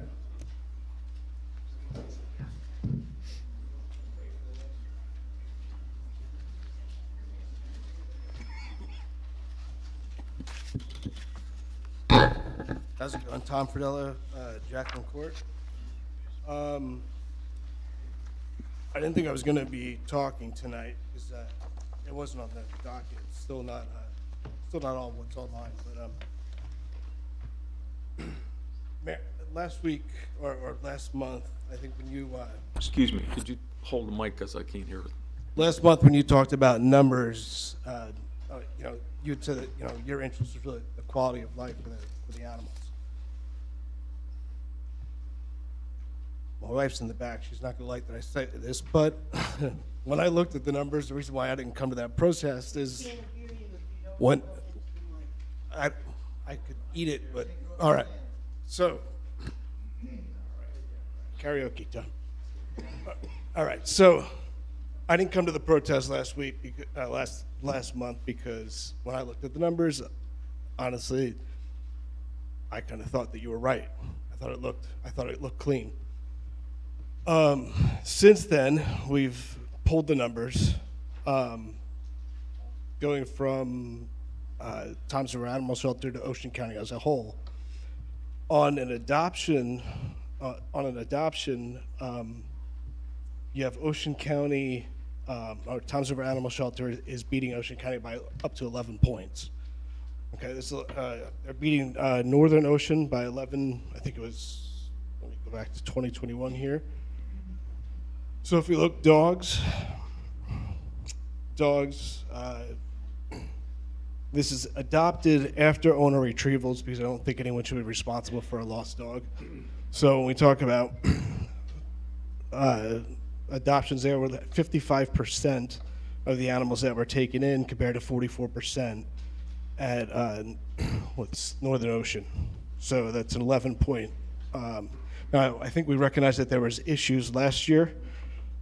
Some issues with the board. I don't know. It seems like there still is, but that's not my thing. So last year the numbers dropped off a little bit, dropped to 15 points down. In 2023, 38 points. Okay, 85% of the dogs that were brought in that didn't have a home to go to were adopted out, compared to this North Ocean, Ocean County's 47.48%. If you look at Ocean County's numbers, they also lose a lot of dogs. I don't know, lose, died, or escaped from the shelter. I don't know what that statistic means. So I think that some of the numbers that you were given, or maybe some of the numbers that you saw, if we look at the Asbury Park Press, they were incorrect. 250 wasn't the right number. Right number was actually 212. 38 adoptions. If you add the two together, you get to 250. But I think that number was incorrect. And that number greatly changes the outcome, and it changes the success rate for the shelter. As far as euthanizing, which I know is something certainly to consider. Toms River is arguably better at that too, or close. I should say, close when we look at the animals there for cats. Not so much when you look back to 21, 22, 23. The numbers. I mean, you can see it right here. I mean, I've got everything green across the board in every category. So this is last year comparing, and I compared it each and every way. I know you're a numbers guy, your data guy. I compared total animals brought in. Compared animals that had owners, animals that didn't have owners, animals versus animals that were euthanized versus animals that came in DOA. And Township River Animal Shelter is better each and every way across the board. So that, along with what the gentleman before me said, I really think it's something that should be looked at. I think my last point here is that at last meeting, we talked about how $1 million donation would cover animal control for 2 years. And now we're talking about $600,000 to $800,000 a year. So I'm not sure how that number changed so quickly. What happened, the reason some of that money got spent was the leadership at the animal shelter, they purchased two like a washer and dryer, a industrial type. They were about 30,000 or more a piece, and they didn't fit through the door, and they sat outside 6 months or a year. When we got here, we spent some of the money to get the machines inside and to repair some of the broken cages and so on and so forth. But if you bear with me, I'd really like to address the kill numbers. The last time the state data came out was the 2021 data. Our shelter didn't report in 2022, and I know some folks are saying there are these other numbers now, but I could tell you that in 2021, when the state reported data, Toms River picked up somewhere in the neighborhood of 400 and some odd dogs and put down 12, correct? And then the county, put down 50. What year? 2021. We put down about 50 animals, 50 dogs out of somewhere in the neighborhood of 250 dogs picked up or something along those lines, about 12.5%. And then at the county, the same year, they put down 0.5%, right? No, you can, go ahead, I'm listening. I said I have 18 for 21. For 22. Right, but what did you have for the county in that? It's the difference between 0.5% and 12.5%. The county put down 0.5%, we put down 12.5%, which means a dog would be 25 times more likely to get put down in Toms River Shelter than at a county shelter. If you're looking at 54 dogs compared to the 954 brought in, right? You just divide one by the other to get the percentage, right? So Yeah, you're well, talking about, what was it, am I correct, 50 out of? 54 out of the 954 brought in, which would be 9%. I think you don't have the state data in front of you. I have it, I can share it with you. Yeah, this is APP data. This is No, not EPP data, but the data that was reported to the state of New Jersey by our shelter. I'll share it with you if you like when this is over. If you're talking Toms River Animal Shelter, yeah, I have those reports. The only thing I don't have is the Southern Ocean County, the one for Monmouth. It's all on the state sheet. You're supposed to report. Toms River did not report in 2022, and the kill numbers were outrageous in 2021. So I could show them to you if you like. It's the state's data, and I think it's good data. I think there needs to be a review of it, because the information may not be correct for you, it may not be correct for everyone here, but I think that, again, the numbers that I'm looking at, which is apparently the reported data, that's what I've been told. I think, like I said, if you want, as soon as this is over, I'll show you the state data where we report, and it would have been Toms River that reported to the state, it would have been the county that reported to the state, and as I said, it was 12.5% of the dogs we put down. The county put down 1/2%, a half. So it's quite a staggering difference in 2021 based on the state data. I don't know where the APP data comes from, but I did look at the state data myself. I'll show it to you. It comes from the state reports. The only way you get to 1/2 of 1% is actually if you don't multiply it by multiply it and make it 5%. But again, if you don't take out like owner pickups, if I'm an owner, we have 2 dogs at home. If I lose my dog, that shelter better not kill my dog.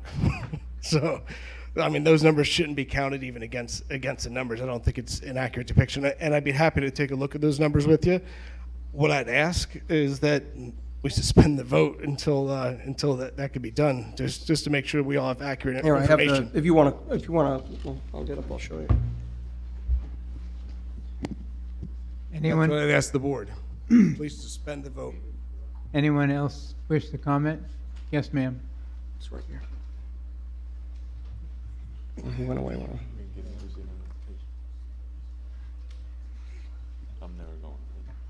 Julie Adamek, 69 Cedar Grove Road in Toms River. I've been up before the council a number of times over the last 3 months, so I'm here again to talk about this topic. One thing that I want to zero in is there's a different staff. The staffing's been increased recently at the animal shelter, but there's a different staff than there was in 2021. That would be like saying there was fraud in the Toms River Township 10 years ago, and 10 years later, we're still talking about the same thing. We were told in January by the mayor himself that he was going to make these changes and evaluate them, and if everything was going well, keep this shelter open. Now, Can I interrupt just 1 second? I'm a little confused, which is not unusual, but anyway. This resolution, I believe, talks about whether or not AA Academy Termite and Pest Control would be hired for animal control services. We're not talking about the shelter per se. We're talking about animal control right now. So I'd really like to focus on animal control and the awarding of the contract, okay, well, as far as specifically just with animal control, our animal control is able to go out and rescue wildlife. If there's a deer that's stuck in mud, when they had the rabbits that got released by some hoarder over at Caddis Island, and there were 20 or 30 of them, they went out and rescued them. None of those services are going to be available through this A Academy. Again, just as the other speakers have said, if there's a dangerous dog, there could be a dangerous dog in the Walmart shopping center. Are you going to wait for 2 hours for somebody to respond? And now I'm hearing that they cover 8 towns, and they have 2 or 3 animal control officers for 8 or 9 towns. That is absolutely ridiculous. We are a 44-mile town. We have loads of people that have numerous animals and a large area to cover, and to have 2 animal control officers in a company that's going to cover 8 towns, you know that right off the bat the response time is going to be poor or non-existent. I mean, that doesn't take Sherlock Holmes to figure that out.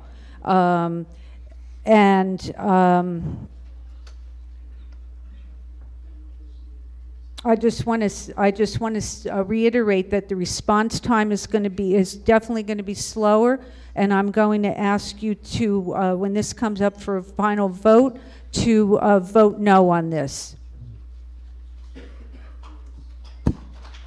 Yes, in the back, please come forward.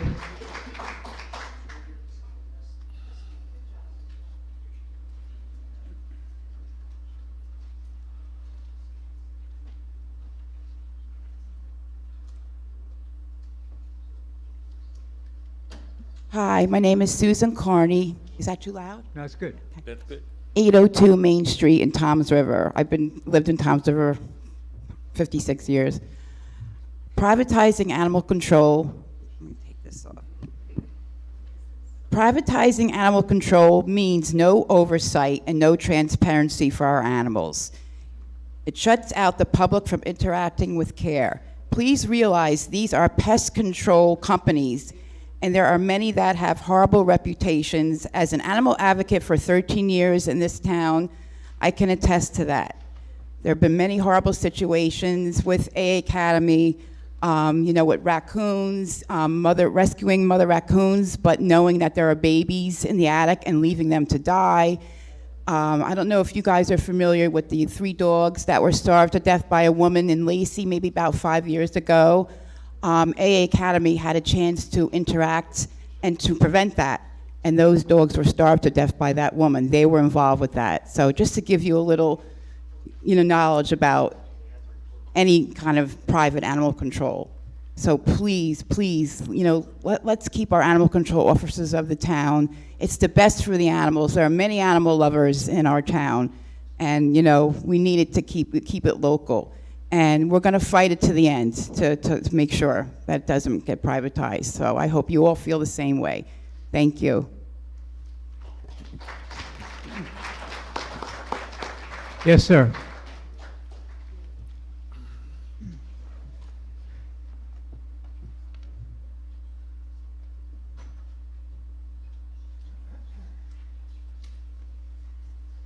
Hello, Council. Michael Cohen, Stark Road. All right, so I'm not going to let you misrepresent our numbers. I know you can look up our numbers anytime you want from Drew. You can come down and take a look, but I'm not going to let you get away with it. All right, so let's get into it. For 2021, Ocean County, their euthanasia rate was 26.8. 26.8, not 0.5, 26.8. Different numbers. Excuse me. Again, are we talking about pest control? I'm a little confused here. This relates to the animal shelter, sir.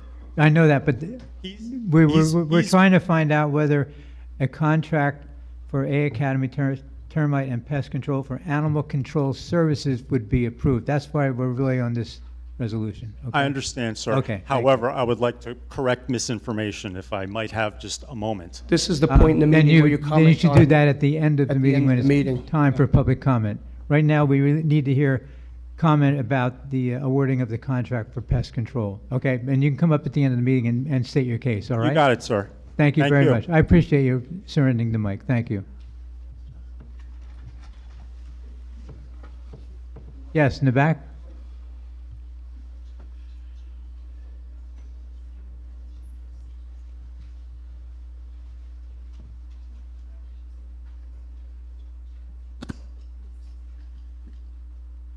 You can hold the mic, ma'am.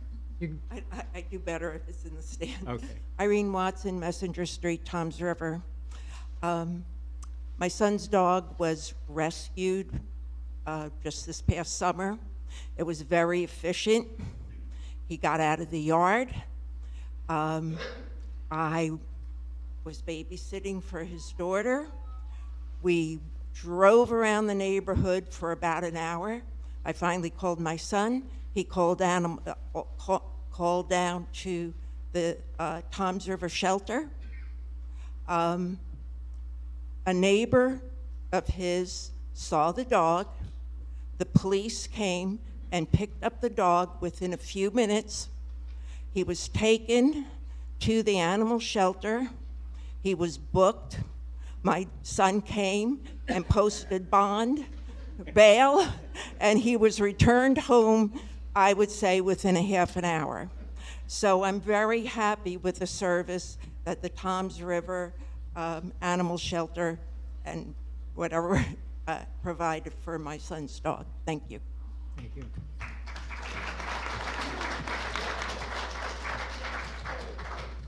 And ma'am, you'll be next, okay? This young lady's going to speak first, and then you'll get your turn.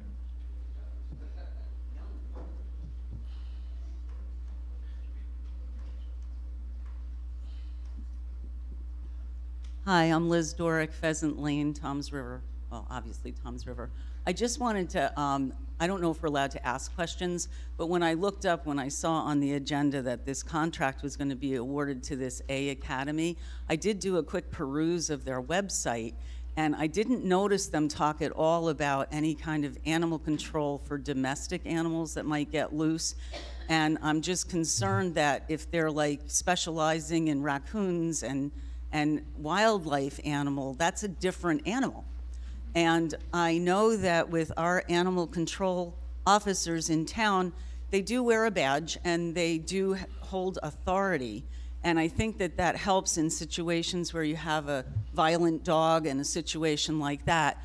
And last time I had to come up here to speak to you all, I did ask you to just think about what you're voting on, and that's what I want to say right now. Do you know this A Academy, what they're like? You just heard a gentleman that I don't know, but he just talked about the Stafford Township thing, and I think that an important thing for a government to do is to look at mistakes that might have been made in other places, and maybe you're not always right, and I know it's hard to sometimes be wrong, but perhaps you guys can just think about this and not automatically say yes to this contract. When we've got something that works now, maybe you don't need to fix it.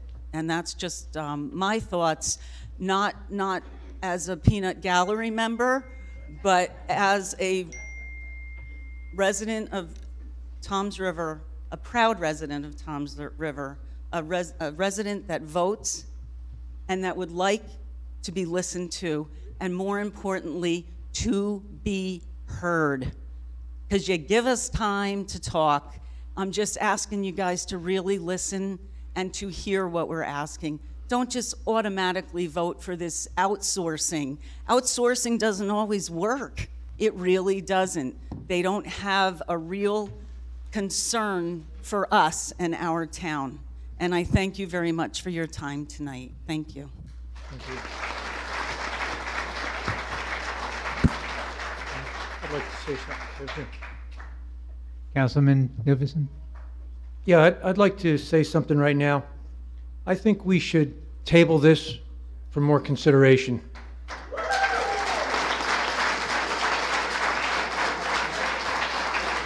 To me, termite and pest control, that's exterminators in my book. Okay, I know the animal control officers, they're doing an excellent job. I will personally oversee the shelter to make sure it's running at total efficiency if need be. But I say we table this resolution for more consideration. Council President, Mr. Nicosi? I would like to second this motion, please.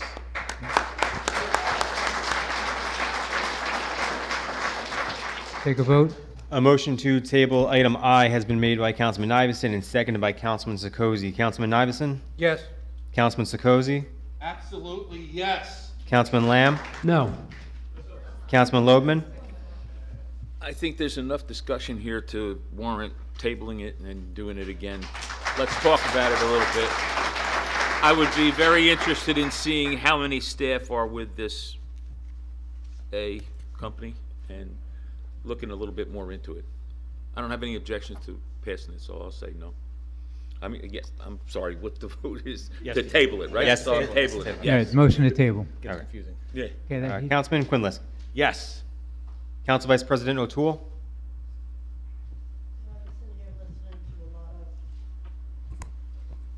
The talking tonight, and I have to go with my heart on this one too. I think I'm going to vote to table this also until we can see. And Council President Coleman? Yes.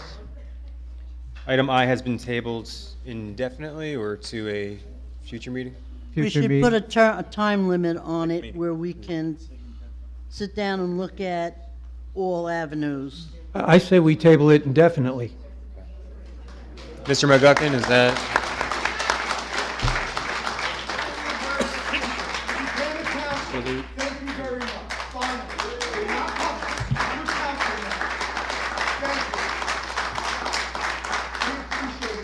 The motion did not include a particular date that it's tabled, so it's tabled indefinitely at this point juncture. Council can bring it back anytime they wish. Okay, thank you.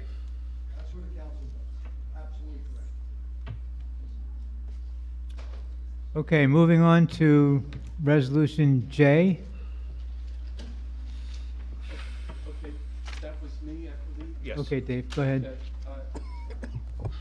I just had quick question, if someone knows it or Mr. Roderick knows it, is he replacing or is it another addition to the pool? Mayor? It says that we're putting him in the pool. It says, resolution of the Township Council of Toms River, Ocean County, authorizing the retention of the firm Coronado Law for pool, legal, and litigation services for the calendar year 2024 to be utilized on an as-needed basis. All right, so he's just being added to the pool, correct? Correct. Yes. I believe that's what it says. That's what it says. Okay, thank you. Anyone else? Okay, seeing no one else, I call for a motion. I make a motion.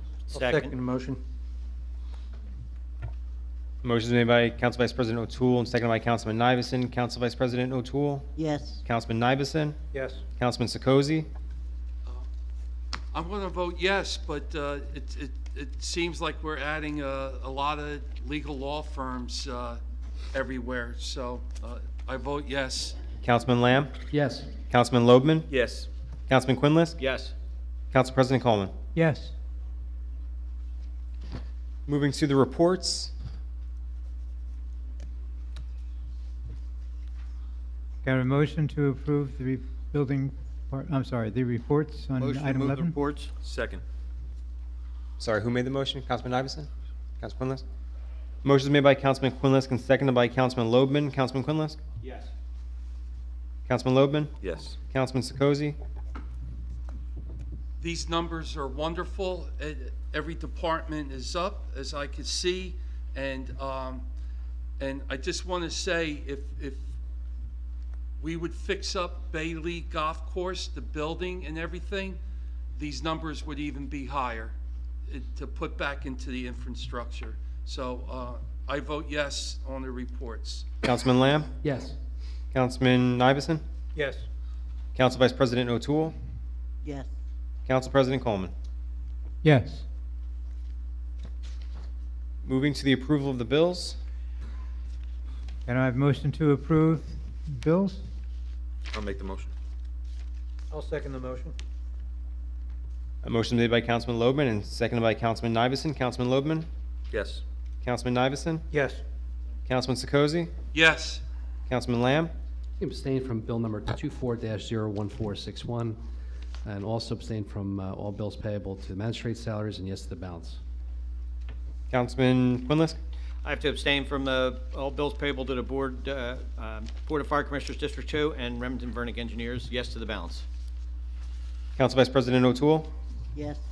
Council President Coleman? Yes. Elected officials' comments. Okay, we're going to start from my far right.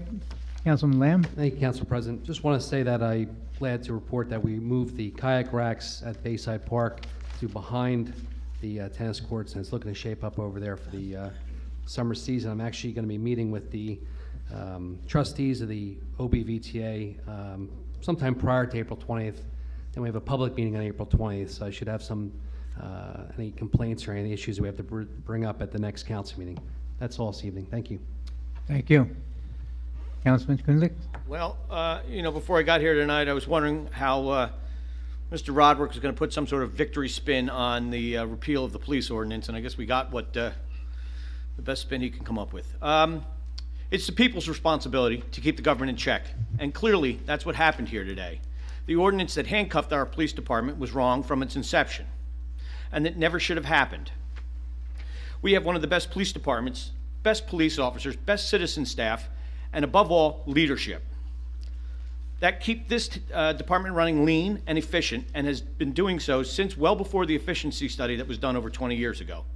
Please let the chief do his job so that he's been doing so well for his entire career, and that he and the entire police department keep this town safe and peaceful. Let them keep doing it. Thank you.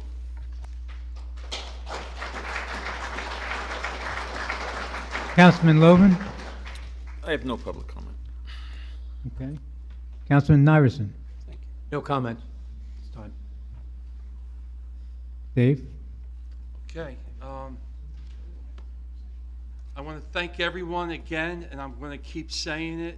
Thank you for staying to the end. It's so important, and keep coming back. It's your duty. Everyone in here is a patriot for what you did, okay, and going to do in the future. All right. I need your help. Okay. Tell me what I'm doing wrong, and tell me what I'm doing right. I'm going to give 100%. And I'll try to make every meeting that, barring a catastrophe, because I love this town just as much as everybody here. I raised 3 kids here. They went through school here. And everyone is more eloquent when they come up to the microphone than me. So thank you. Real quick, I just want to bring 2 things up about the governor in New Jersey.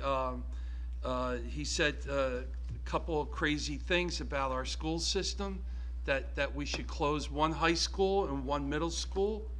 And he based his reasons on because Toms River does not have a large industry or large corporations and does not have a dense population or a high population of homeowners. I have no idea what he was talking about. I don't think he does either. Okay, that's what he said. All right. Now the second thing that came up is this overhaul of the Mount Laurel decision. If no one's familiar with that, they tell us what we can build, where we can build it, homes, and it had. I haven't read the whole law yet, but it's going to be worse than what it is now, okay?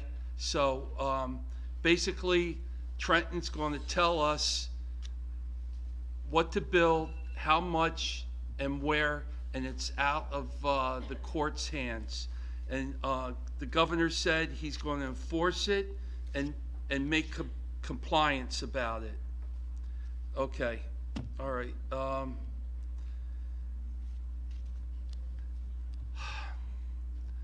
So I'm very conflicted, okay? I want to say some things tonight, and I'm just not sure how to say it. So a person a long time ago said, "He who's without sin cast the first stone," okay? So, and that applies to me. But I am saddened to see the way our town's being run now compared to the last 2 years. Okay? It's an ugliness here. It truly is. It's sad what's happening. And it's not a beautiful ship sailing like before. It took years and decades to get to this point. And I look at all the past mayors, men and women, up on that, and I remember a lot of council people that sat here before me and in this chair, and I understand the gravity of my decisions, okay? I'm just petrified what's going on. I do try to obey the 10 Commandments. I taught my kids that, go through life. Sometimes it's harder to do the right thing than the wrong thing. And now I'm bouncing around all over the place, so just try to follow me, because I don't prepare my speeches, and I should. Thank you. So I want to jump to the bid, okay? I did a lot of research on why the mayor was always saying it only benefits a few, not the most. So, and I'm trying to connect the dots. There's probably no dots to connect, but the last years, who's buying the property down here in downtown Toms River? And believe me, I'm for property owners' rights. America was the first country in the world where you could have private property, and and I could see who's buying the property. My tenants have told me that they've been getting cold calls after the June primary. Oh, is this building for sale? They're coming knocking on the door. Is this for sale? And they said, no, we're tenants. So I have to tell these people, I don't even answer them, no, the property's not for sale. So getting rid of the bid, who's that going to benefit? You got to look at that, because they don't want to pay the 7-8% on the property taxes. Just people, okay? Just people, okay? So then we have, in the middle of April, we have a big application coming downtown, 64 units. Has anyone heard about this? It's been awful quiet, okay? So I'm worried about that also. And I'm up for a deposition. I have to be deposed because the town's getting sued for one thing, and my testimony has been delayed and delayed and delayed and postponed and postponed, and I think I'm the only one left that hasn't been deposed. So I don't know what that's about. And then one of the last things was the last campaign, we had 3 candidates running for mayor, and one of the candidates, their total expenses were $368,000 to run for office. $368,000. And you look on the agendas and you see the contributions, then you could start connecting the dots. Who's getting what? Okay? And I just don't know what to, I don't get the agenda, the full agenda, until before the meeting. I can't do my research. And it's hard to come from an administration before where I was part of it, doing the work, my opinion counted, and I felt involved. Half of the time, I don't know, more than half of the time, I don't know what the hell's going on. I don't know how many people were fired, who's coming in, what the salaries are, insurance, compliance with the community affairs. It's a mess, truly is. So, happy Easter, everyone, and God bless you.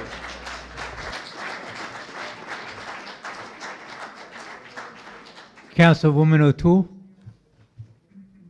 I won't add anything further to that, then I wish you all a blessed Easter and a joyful day, and a safe one. I think it's all been said pretty much. I think everybody understands all the issues. I'm a little disappointed how this meeting went. The meeting before this was very orderly, respectful. I think we kind of lost sight of that, but hopefully in the future we can get back to what we had the previous meeting. But I do thank you for coming out and giving up your time. I really do. It's important. Mayor, your turn. Just wish everybody a happy Easter. Okay. All right, I'm going to open the meeting now for public comment. Yes, sir. And by the way, could you do me a favor? Again, the microphone's important, all right? And also, when you say your name, if you could spell your last name, it's hard for the clerk sometimes to understand who's speaking. Okay, my name is Michael DeSalvo. I live in Toms River in a community called Saratoga. It's on the north side of Toms River, the Forgotten Land, okay? I'm concerned for my community and the people that live there because of the traffic situation is horrendous. We can't even get out of our community. We can't get out of there.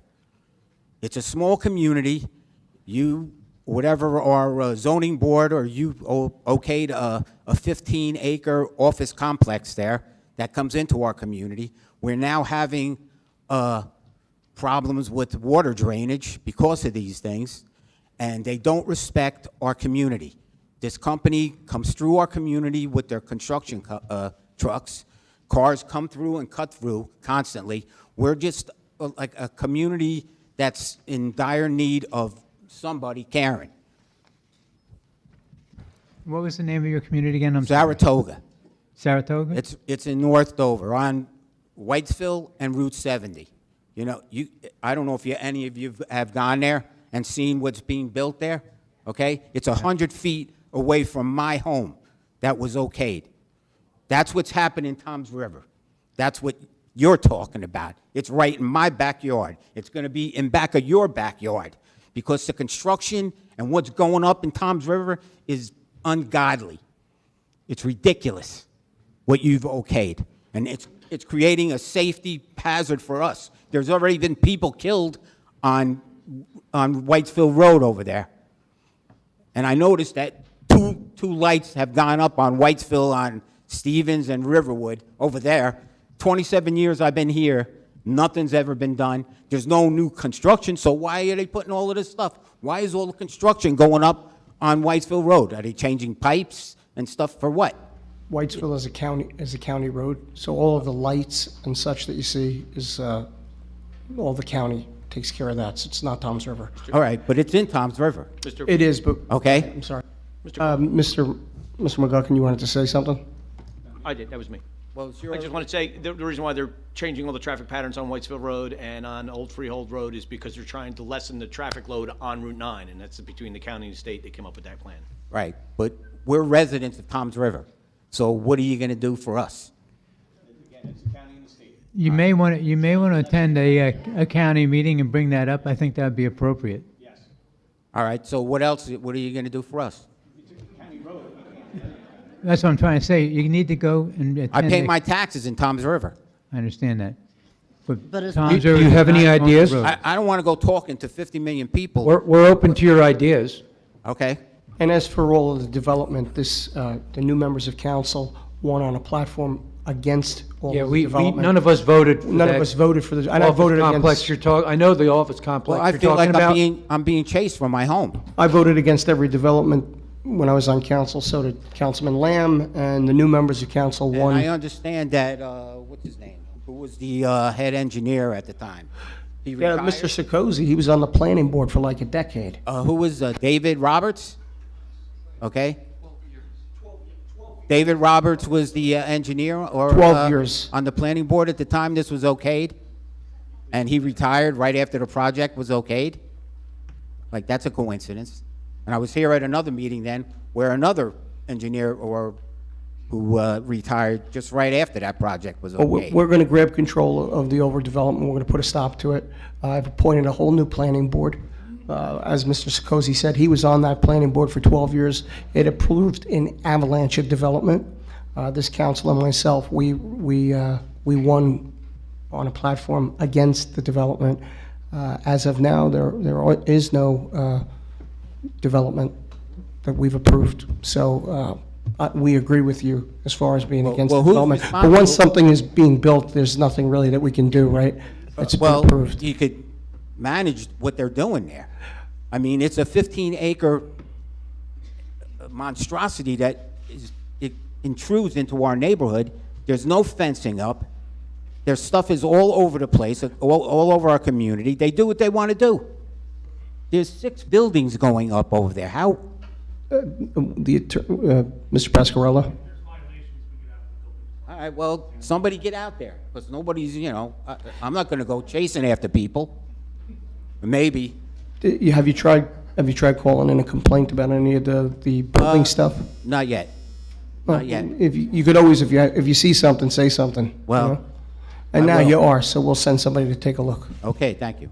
Every member of this committee is against the overdevelopment that you're talking about. Every member, to all of us.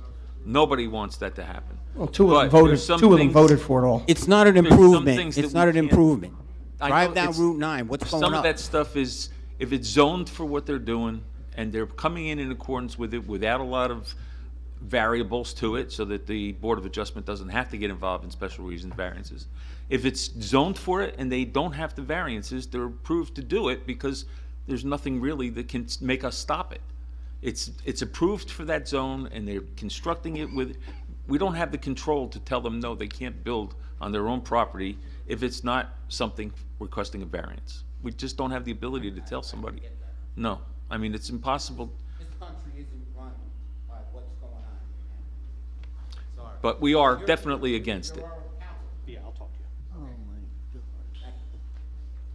Okay, Council President.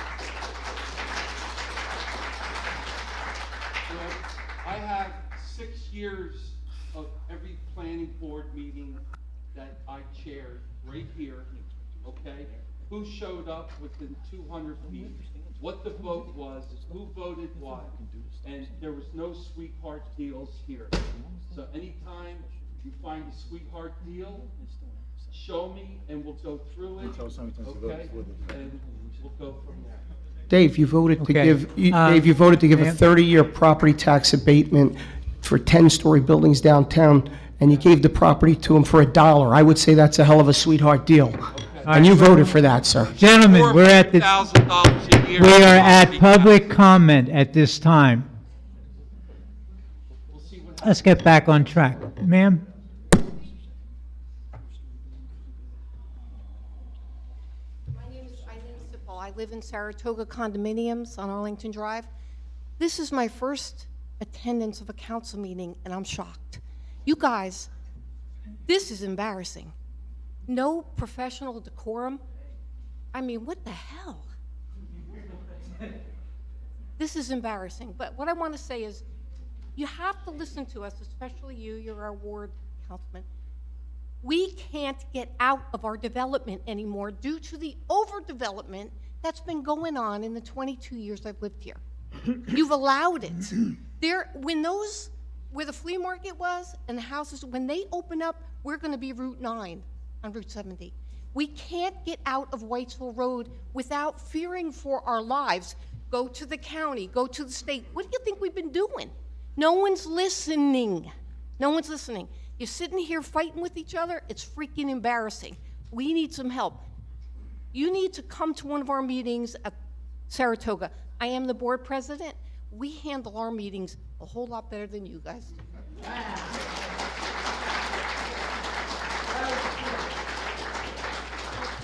It sounds like you need a traffic light. I know the entrance. Yeah, that's the first step. Paul? This woman hasn't had a chance to speak yet. So, ma'am, I'll get you right after Paul, okay? Good evening again. Paul Williams, Broad Street, Toms River. To follow up on something I had said earlier about directing my comment at the council president about the way that the meetings are ran. As you may notice, I happen to be wearing a sweatshirt. It says Toms River Police Department. Man, there's certain guys that I could never walk around wearing this sweatshirt.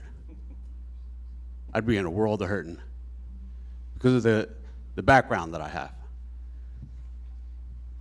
I can only imagine what some of the new council members have been told about me. I'll say that there might be some truth to it. I have an extensive prior criminal record, served a total of 17 years in New Jersey's prisons, a year here and there in our jails. But I want to tell you something, in those 17 years, I served most of that time at Rawway, and I served most of that time at Northern State. Northern State Prison in Newark is called Gang City. In both of those two prisons, both of them being medium maximum security, where there are men there who have committed murder. I'm not talking about murder by accident where they kind of shot blindly. Murderers. And the point to this is that in those institutions, I was a representative. Those men were going to hold my feet to the fire if I wasn't doing what I told them I was going to do. And that is to speak truth to power, no matter what. I don't know what your vision of prison might be. the TV version, the movie version. But I can tell you that in that environment, the men and the women with the badges literally could have taken my life and gotten away with it. In that environment, I still spoke truth to power. I ran meetings. I demanded decorum in that environment. If I gave someone the floor, it was their time to talk. And it's by that structure that I gained respect. Council President, I don't think you have the respect of your mayor. I don't think you have the respect of Councilman Lamb. And I think it kind of diminishes more and more from there. And that's unfortunate.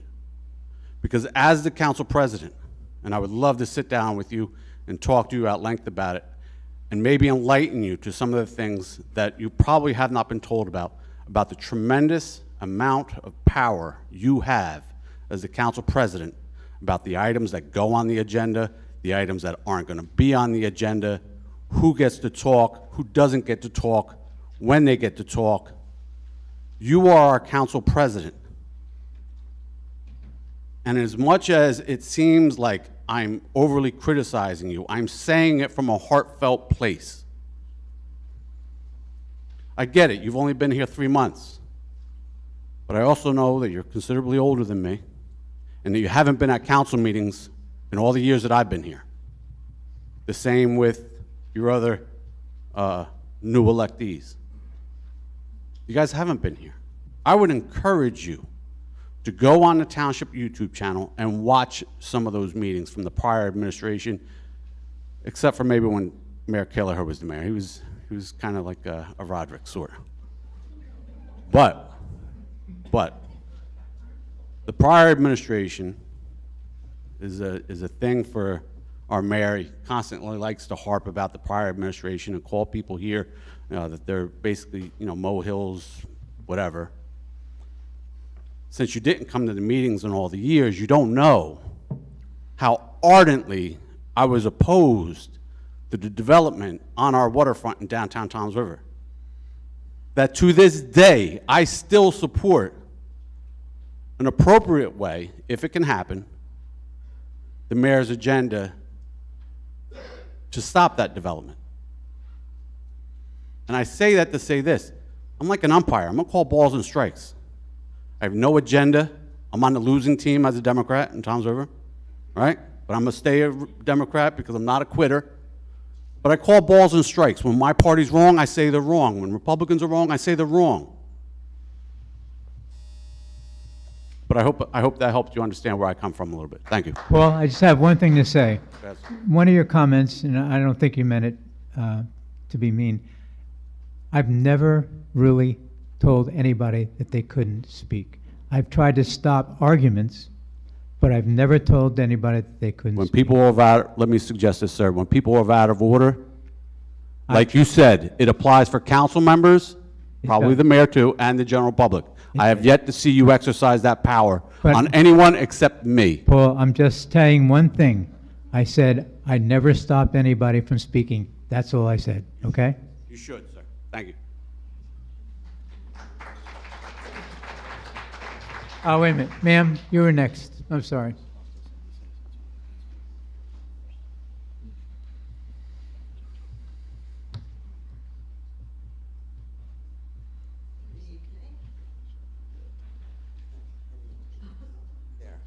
Can everybody hear me? Yes? Okay. I live at 5301 Belmont Court, and I came along with a lot of other people from Saratoga, Ma'am, Toms could you River. tell us your name, please? I'm sorry. Neela Sims. Thank you. And we have a lot of problems. People are very upset, very disgruntled. A lot of people walk. It's a nice townhouse community. We're kind of stuck in a mess. We're on right off Route 70 and Whitesville Road, and those are our only two access and egress points, which are impossible to get out of, like the prior people said. I understand 70 is a state road, and Whitesville, I believe, is a county road. We do not know how to approach the situation to get a light at one of those intersections, and would appeal to, I don't even know who our ward president, okay, we'd like some help. How do we approach the county? Who do we approach? Are there forms? But we need help. It's gotten completely out of hand. What's happened is there was a lot of wooded area on 70.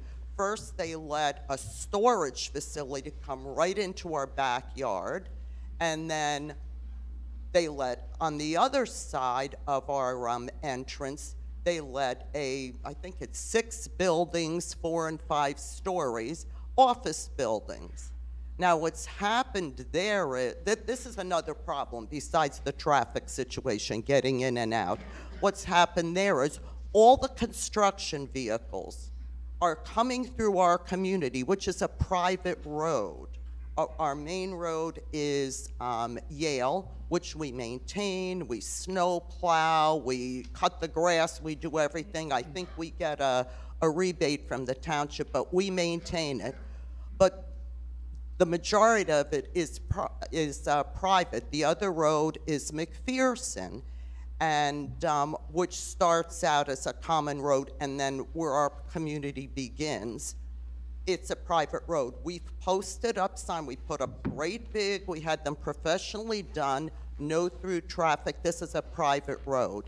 The trucks, and these are giant sand and gravel trucks, you know, the kind that rattle everything in your house, they keep on driving through our community. We, as a lot of us that live there, have actually tried to stand in front of them and stop them, and they laugh at us. I've gone to the construction sites to talk to the supervisors, and they're denying it. They litter all over the place. Those little fences, you know, where it's like black plastic and they put the posts in, the litter's flying all over. Those are down. We were here for the initial meetings when they were trying to get approval, and they were not going to have any access into the center of our community. They had to come around because they have a very large entrance off of 70. Now they're building it and putting all the curb line in and the islands. They've left a big gap right onto Yale, right at the edge of our community, which means they plan to use it. We'd like to know, have they gotten variances? Have they changed the plans?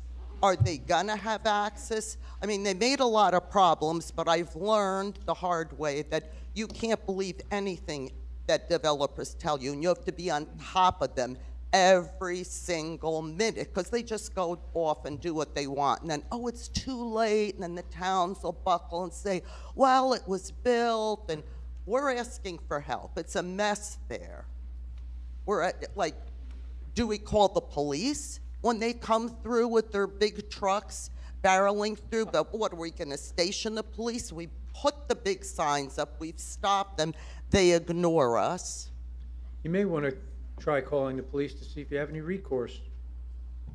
I mean, we don't know how to really approach this legally. We want to find out what are the proper steps. Who do we notify? Do we go to the county? When's your next community meeting? The next meeting you're gonna have? In 3 weeks. You know, have a date, time? Okay, we'll go.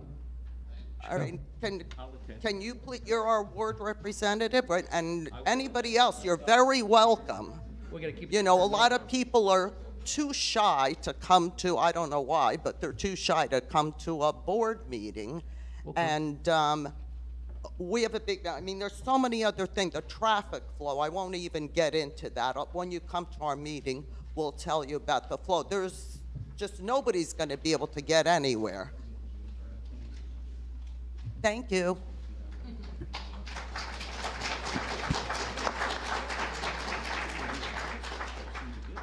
Sir.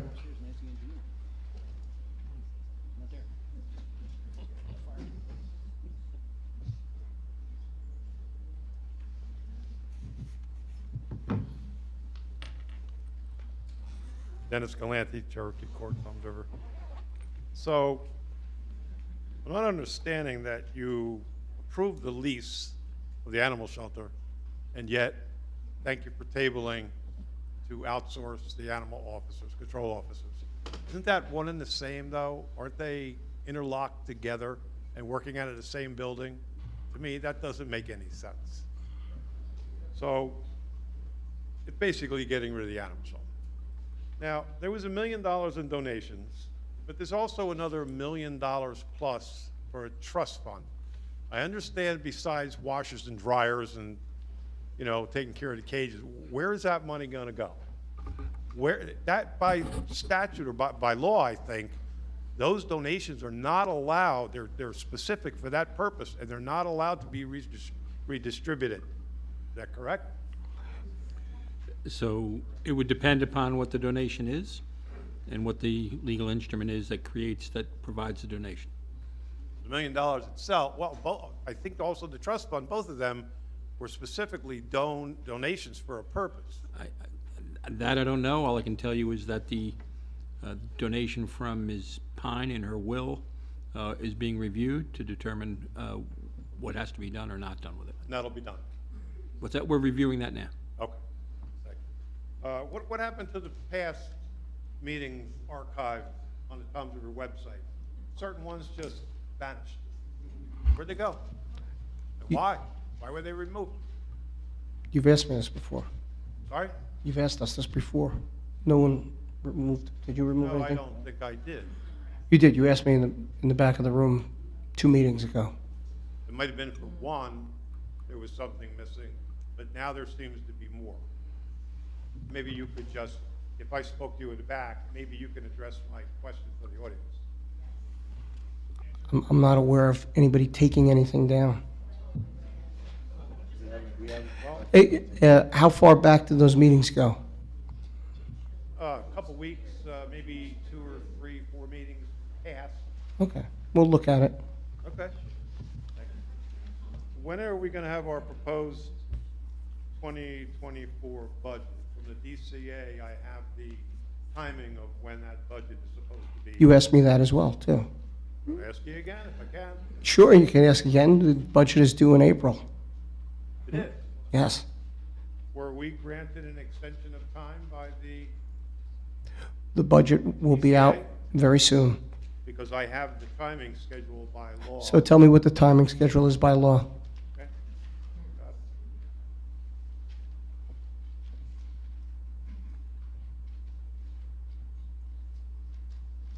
Supposed to be introduced by March 10th, adopted by April 20th. Adopted by April 20. Is that correct, Mr. McGuckin?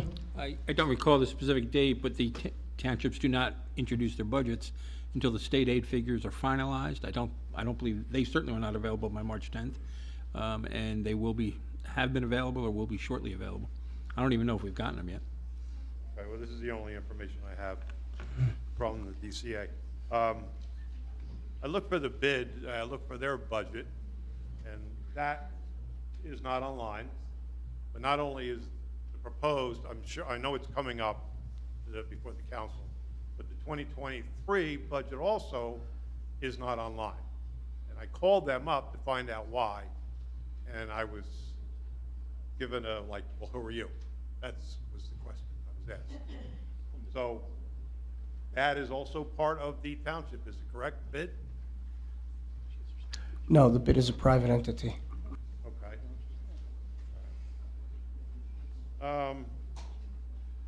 One last thing, I'm going to back you up on something. Sure. And it was about your $3.5 million deficit in the budget that you're trying to correct.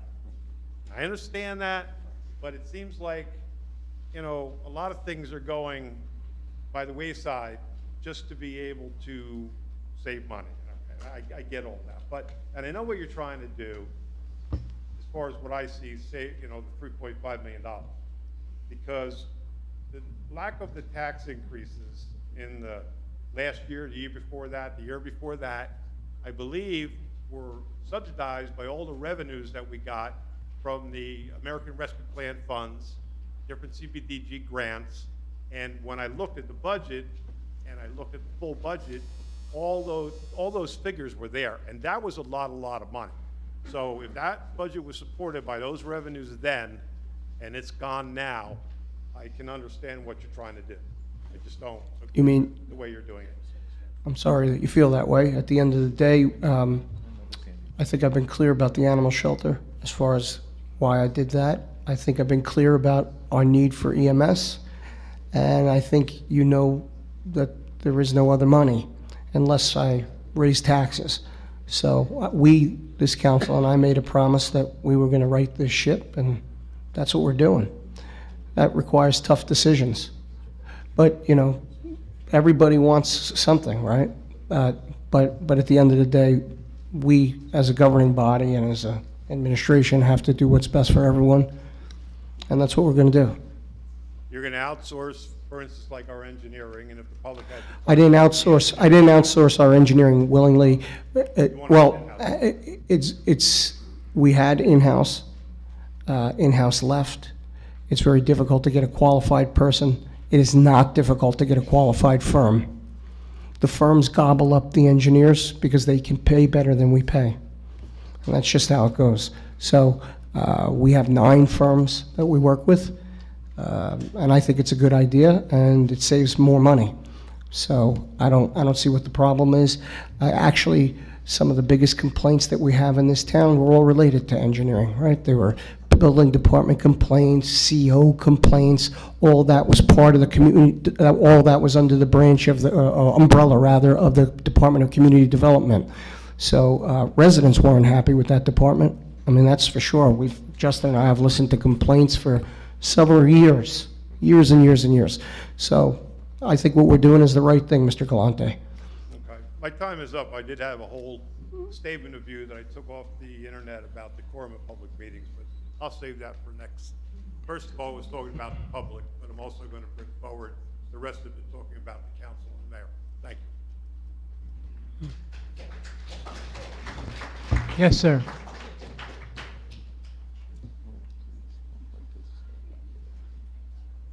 Robert Burns, 531 Lily Road in Toms River. I know about I'm glad you tabled the matter about the animal control officers, and one thing that we all have to be aware of, animal control is being recognized in more and more communities as an extension of law enforcement. And then they're specially trained, and especially when you see ASPCA in Houston or Dallas, they're trained like police officers, only they deal with animals and they identify animal abuse, whereas A Academy is not trained to do that. They may not identify it. More communities are giving animal control officers police powers. They can arrest somebody. And I think we should extend that to our animal control officers once they're trained to do that. And then we could be a community that's identified as rid of or not having any animal abusers in our community. And I think where we can't make a private entity do that. We can't, I mean, we don't hire mall cops to get in police cars. We have actual highly paid police officers do real jobs, and these guys are hard thinkers. We got to pay them what they're worth, and I think we should do that with the animal control. Keep them here when they wear a badge, and when they go out in the community, you can see it in their face. You can see it. They don't say it. I'm here for you. Private entity, it's just a job. And if you annoy them, they care less about you. Somebody who wears a badge says, I'm here for you. You hired me for you. I'm here for you. And only the people in this town. That's who they are. So I can't make anybody do anything. I just want you to be aware of that point. And I had some ideas for the signage for the animal shelter. I think it should be 4 by 6 feet. The bottom of it should come up to here. 2 boards. One faces flat from the Bailey from the traffic intersection, flat. The other one comes out at 60 degrees, so we can tuck it behind that wall so it's not blocking people, view from coming out, not having a traffic. But at a 60-degree angle, somebody could come by and identify, because when I went to look for the animal shelter, I couldn't find it right away. And that would be nice. And my further suggestion is we should have a competition with the schools. 2 boards. The kids come up with the ideas of what these things should look like. And somebody, you guys, pick the winner. So one school or one student will have their idea put on one panel and another one on another one. And you guys could have requirements like, but the address is going to be on there. My little idea was have a syringe with the Ghostbuster symbol in it, no euthanasia, be identified with that. But it would give the kids something to be charged up about,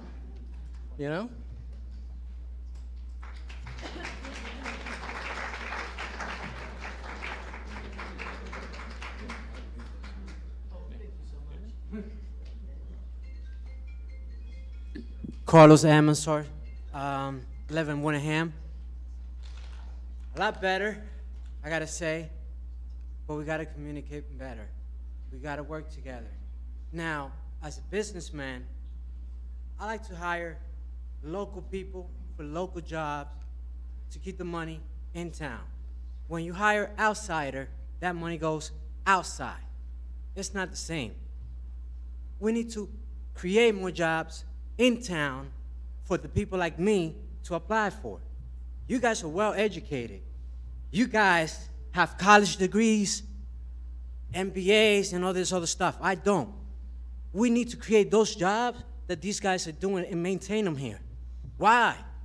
We could save $200,000 and give it outside, but guess what? We spend that $200,000 extra in town, that person got to pay rent. That person got to buy food. That person got to buy gas in town. So that money stayed in town. So at the end of the day, our economy is still in town. We need to sit down. We need to work together. The young lady said it today. It's her first meeting here. I've been saying this every meeting. You guys keep fighting yourself. I'm just looking, and it's like the street got more cold than you guys do right now. And that's not right, guys. If it's about tax money that you guys need, I could give you the money. My business will sponsor more than enough money, sir. I'm a farmer, but I don't grow tomatoes. I grow cookies. The money's there, guys. The CRC is willing to give me a license for this town, and this is why I want to put my business. So if it's about money, let me put the money in the community. Let me create 1,000 jobs. But you guys got to learn. We got to keep all this stuff in town. If we keep bringing outside into our town, the money's going outside. So what are we doing? The engineer, I agree. That's the big firm. Let's utilize everyone. But the local jobs, we got to keep them in town. Those gentlemen, they go around. I seen them get dogs, especially from my neighborhood. So I see everything. Now, Saratoga, this gentleman, I just showed him a photo. 5 months ago, I actually saved a gentleman's life because of an accident. I took all the glass out of his mouth and his eyes and brought him back to life. His wife came, hugged me, kissed me, because she said, while everybody was just looking at my husband dying, you acted on it. So in there, we got to go and put a light in there. I have the photos, if you guys like to see it, of how everything was after I saved the gentleman's life, and it's in that light that they're speaking about. So we got to act on that, but most importantly, guys, you guys got to sit down together. If not, allow me to be part of the councilman with you guys, and I get you guys straight. I don't represent no politics. This is all new to me. Remember, guys, I never came to these meetings till now.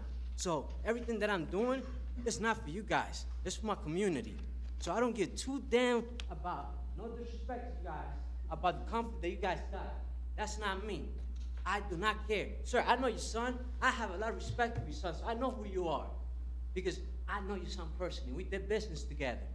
I see everybody in here. So you guys need to. My son's a commercial real estate broker.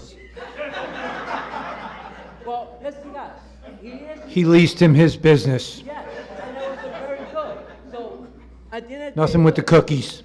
That was nothing It's the first I'm hearing about cookies. Yeah, that was for the community as well, that business. So Eric did a wonderful job. So, you know, like I said, I'm learning about every single one of you guys. So we need to work a little bit more together. Because I know we can put our differences and make better decisions. You have a lot of great ideas. It's just that you gotta utilize them as well. Because if you work by yourself, whatever you present to me, I don't wanna be part of it. But if you include me, and I can put my two inputs, and we can make a better idea, guess what? Now we got the solution. There's no way that she said, he said, he said. No, this is the best for the town. This is the best for our people. And we cannot be calling them names. We got to respect them because, remember, they're voters. They got their difference. You got their difference. It's a point of communication. My point of opinion and your point of opinion is different. But we got to respect each other's name because this is looking ridiculous. I'm really about to call MTV and just make an MTV show out of you guys. So, please, let's work this out, guys.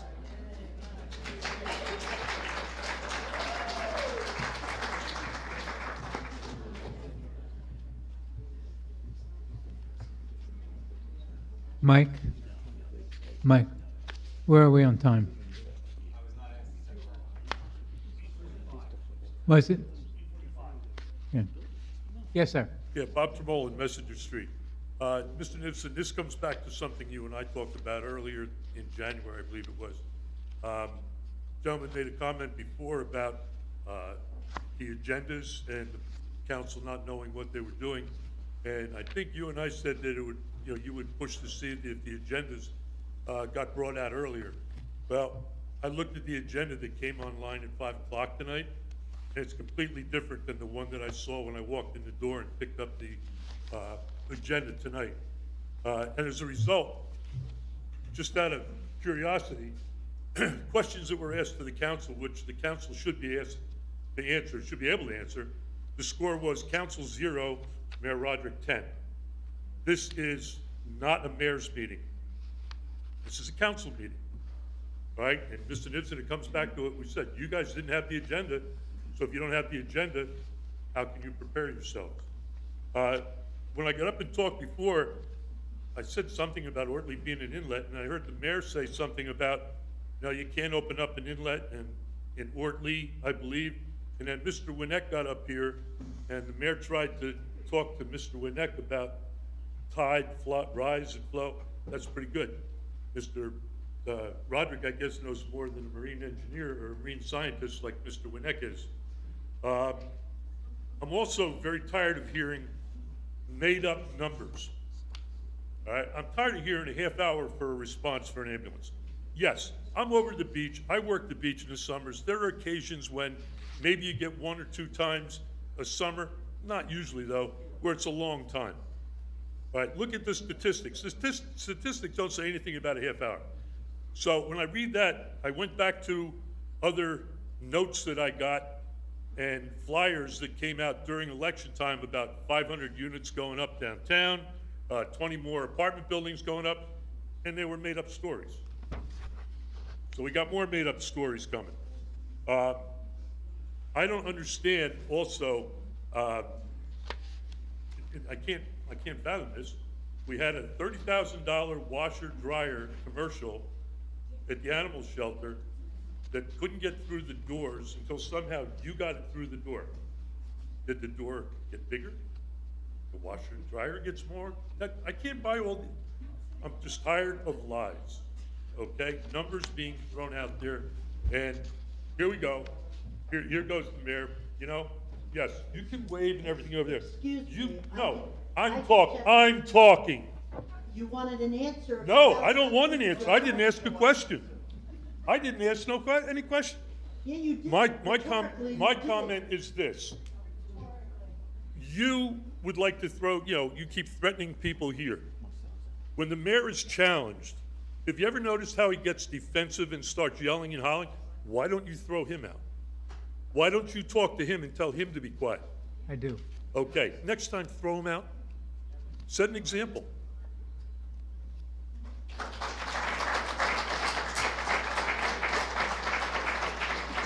Good evening, Phil. Thank you, Council President Coleman. Phil Brilliant, 79 Holly Tree Lane.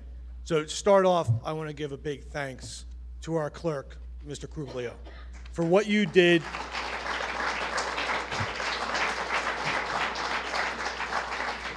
I mean, I know how we went through the names. I know how we checked the names. I know how we counted everybody. It was not easy, but we had a crew, okay? You had one person. So thank you for what you did. I'm not surprised that all your hard work was kind of ridiculed and ripped down and made to seem like your work was not accurate. But we appreciate what you did, and thank you very much for all of that.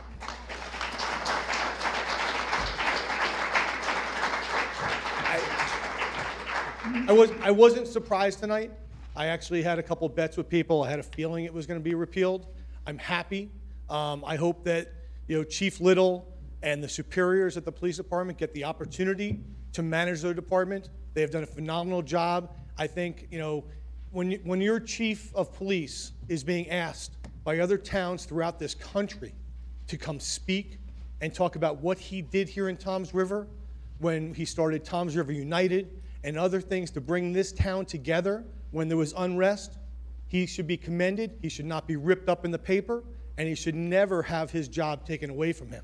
So I hope we give him the opportunity now to do what needs to be done, look at the efficiency report, and do what needs to be done in this town to make sure we have strong public safety. With that said, and Council President, Coleman, there was an opportunity here for a shared service agreement with EMTs for a $400,000 grant that was never presented to this council to approve. It would have been $400,000 to be able to have a shared service agreement for EMTs, but yet it never came to this council, okay?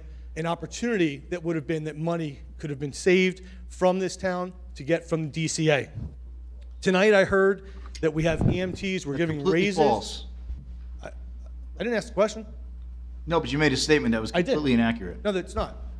It's Okay, not. I show me- researched. All right, wait a minute, Okay, show wait it a to minute, me. let him finish. Okay. Wait, Don't make statements that aren't accurate if you don't want to be corrected. I just want to say. All right, let You want him. to come up to the microphone and lie. Wait a minute, just a minute. Come on, guys. Let him finish, and I then you'll won't have let your him chance. continue if Then you you'll have your continue to chance lie. to speak. I know, but let him finish, and then you'll have your chance to speak. All right? I've been criticized about not running the meetings. I'm going to run these damn meetings one way or another. Okay? Whether I lose friends or not. And I respect people that have the floor. He's been recognized to have the floor. Maybe he's saying things that are inaccurate. Let him say them, and you will have your chance to refute. Go. Thank you.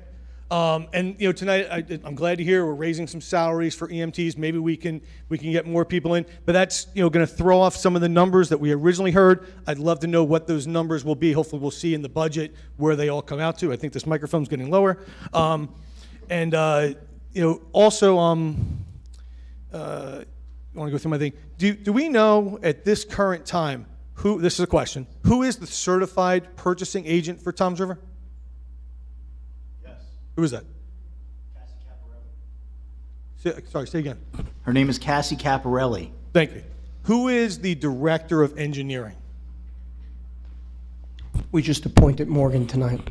Well, you appointed them as the township engineer. The code 48.4 states that there's a director of engineering who is an employee in the town. Why don't we have our township attorney answer that question? He wrote the RFP. So the Director of Law is not an employee, that's me. I'm a contracted professional. This will be the same thing for the engineer. Okay, thank you. We talked a little bit tonight about the municipal parking lot. There actually were 3 bids that were returned. And there's a 147-page document that was put out by the township for that bids to be returned. And just to name, it's just so we're clear, because I think we've heard a lot about paint. We have crack repairs, concrete surfaces, fill existing joints, replace building expansion joint material, remove and replace timber rails. That is just on the first floor. Then we have stall repairs, crack repairs, scrape clean, paint steel, so we are painting, drain pipes replacement, structural posts, that is on the upper. I can go on, there's three bids, they range from about $380,000 to $500,000. It's not a $5,000 paint job. Is that all I got? I'll give you another minute, Bill. Another minute. Last, there's a resolution from June 28th of 2023, which was to hire an architect for $74,000 to evaluate the facade of the golf course. It was approved that night on consent resolution, which included Mayor Roderick, as well as the council members who were there that night.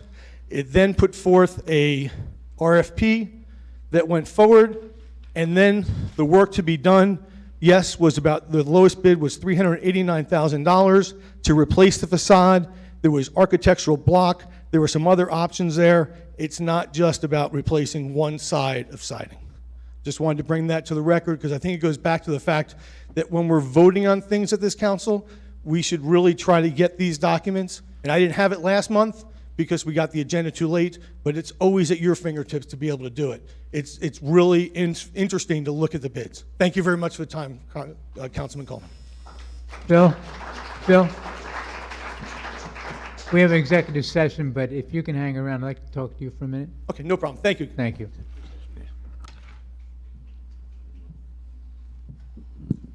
Dana Tremola, Messenger Street. First and foremost, I wanted to thank Mike for doing the job that we all did as well, because I know what went into that from a large group of people. My thanks to all the residents of Toms River who actually, which there were over 5,000 signatures that we obtained. I would like to thank the residents of Toms River for that. You've shown what matters most to you, and it is the safety and the well-being of the residents of our town. I also would like to make mention of the fact that every time a lie gets brought up, somebody gets defensive. I just urge all of you to go and watch the Roderick Watch videos and see the lies and hear the lies for yourself. They're there. They're unmistakable. They're there. I also would like to let the residents of Toms River know that we will have another petition later this year to recall the mayor.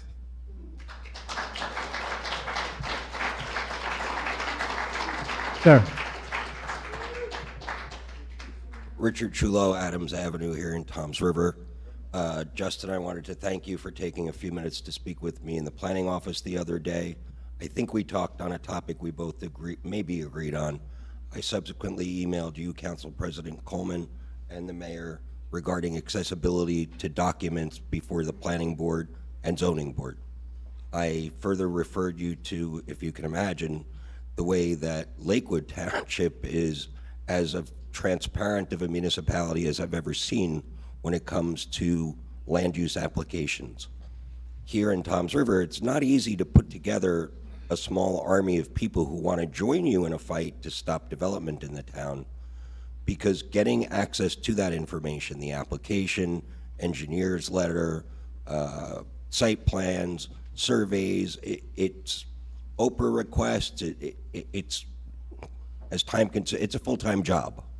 What I'm saying is that there's a system that's utilized in Lakewood whereby all of those documents are placed into individual folders, and they're all chronicled based on meeting dates. So in other words, they had a planning board meeting tonight, I'd be able to click on a folder, it would open up to all of the applications scheduled to be heard tonight. And then I could click on each of the individual folders within that folder and have all of those documents at my fingertips. I can then go to a meeting properly prepared and be one of the objectors from the public.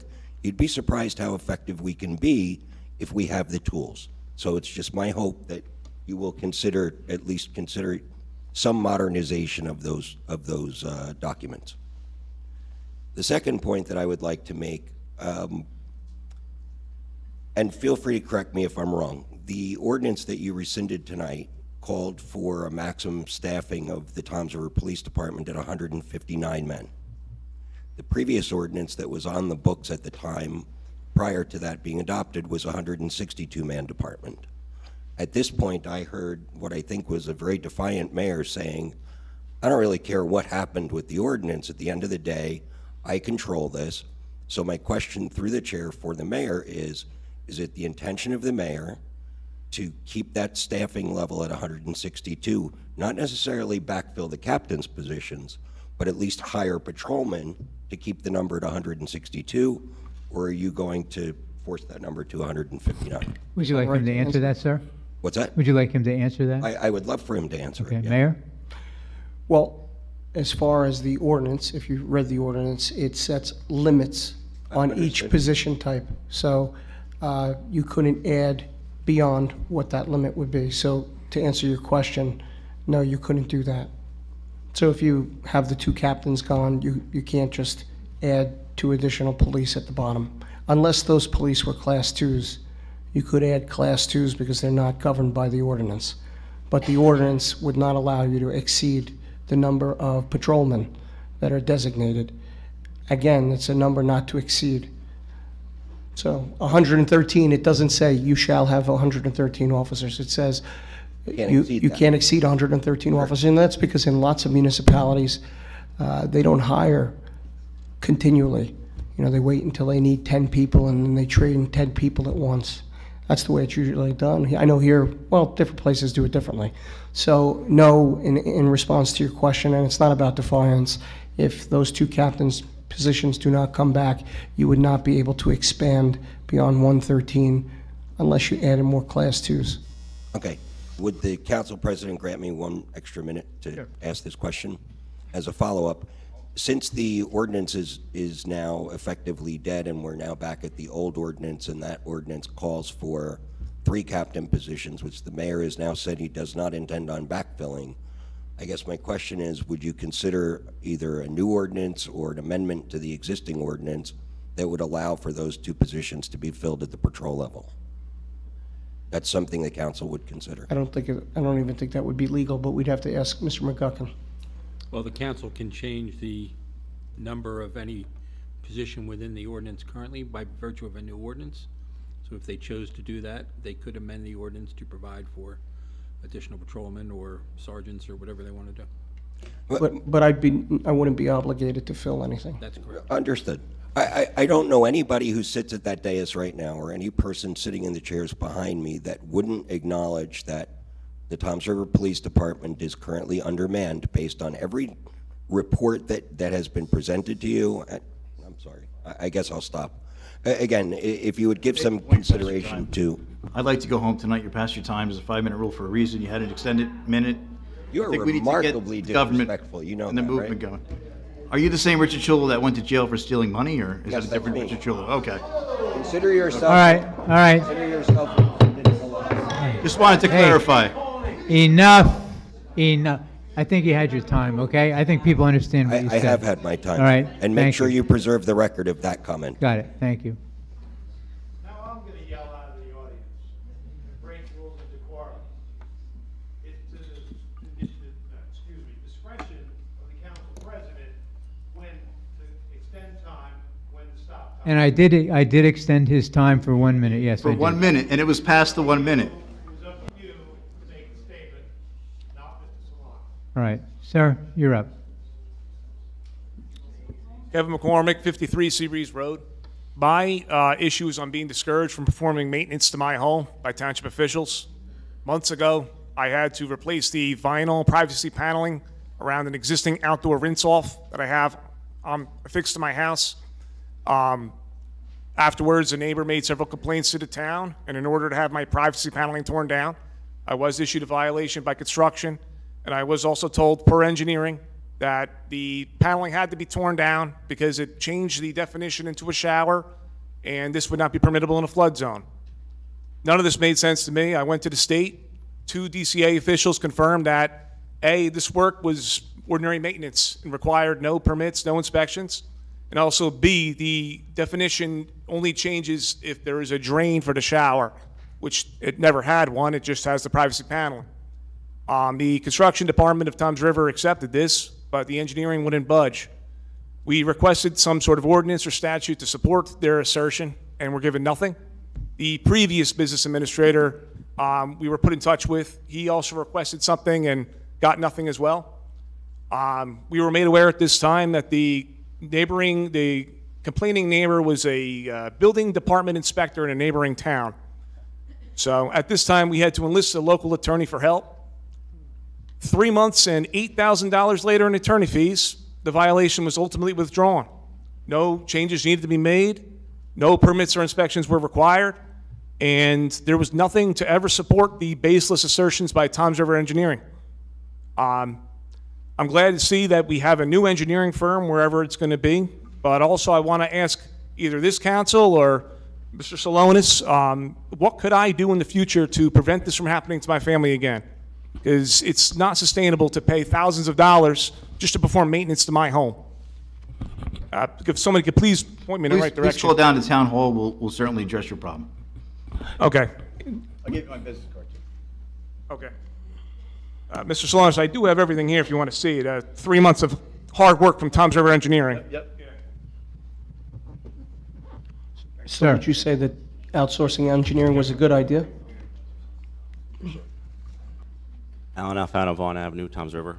Just really quick, I understand the shelter has had not the best reputation in the past, and I understand that you need to go back a couple of years to gather statistics. However, I do ask that we can use updated statistics because we all know that the shelter has been overhauled with staff and procedures, and I just hope we can look at more recent data for the shelter to make our final decision on that. Thank you.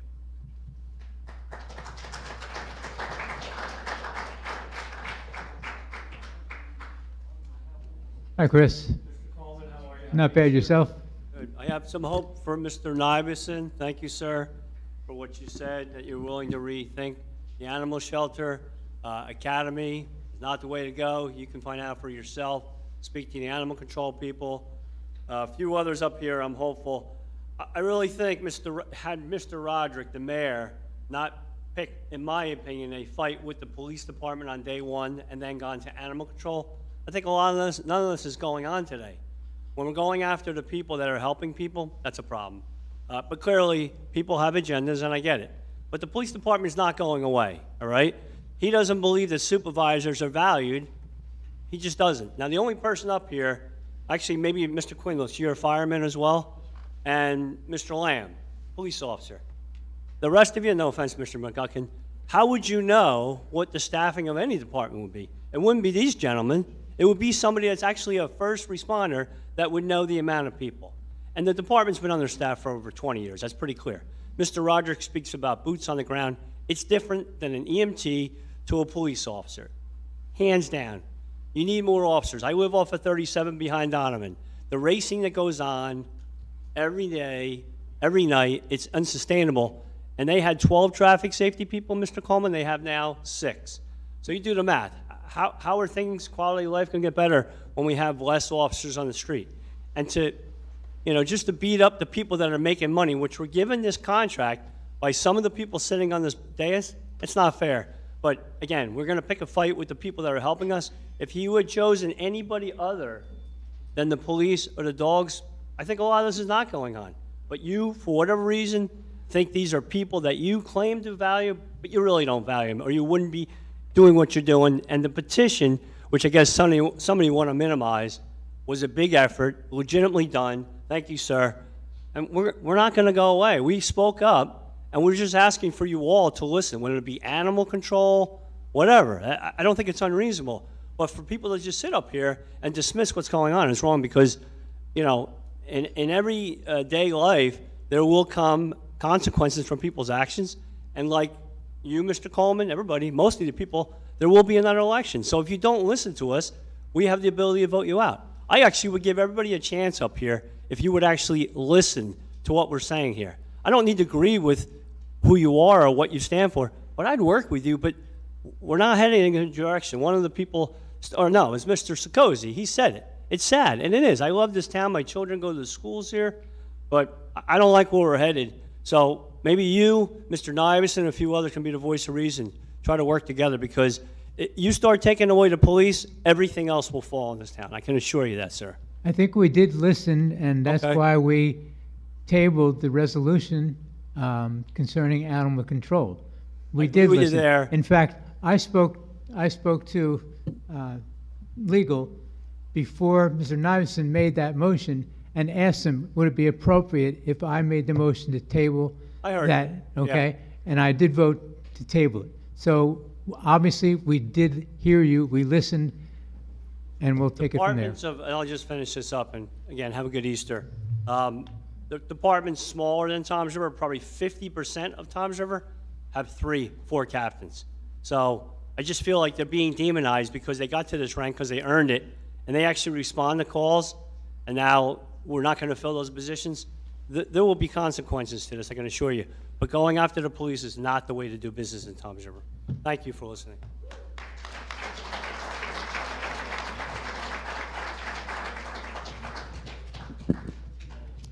Jerry Ambrosio, Millstone Court. Council President, I just wanted to speak again about item C. I had previously asked a question, and I just want to make sure that I understand it correctly. Because it says plurally, it exactly says authorizing budget appropriation reserve transfers. So is that only specific to the monies that were already transferred to REC for the Easter event, or would approving C allow for any money transfers between departments at the council or the administration's behest? Is that just for that specific thing or for anything? Just for that specific thing? Okay. All right, thank you very much. And happy Easter to everybody. Carlos Amazar, just one last thing. Mr. President, I would like to ask you for one thing. Anyone in here that does name calling or anything that doesn't have to do with our town should get some type of punishment. We cannot be attacking personal space. We are here for our town. If we start attacking personal space, let's put the gloves on. Come on, guys. I'm 35. You guys are a lot older than me. I should not be telling you guys this. So, cannot be name calling. Let's keep this professional. Thank you, Carlos.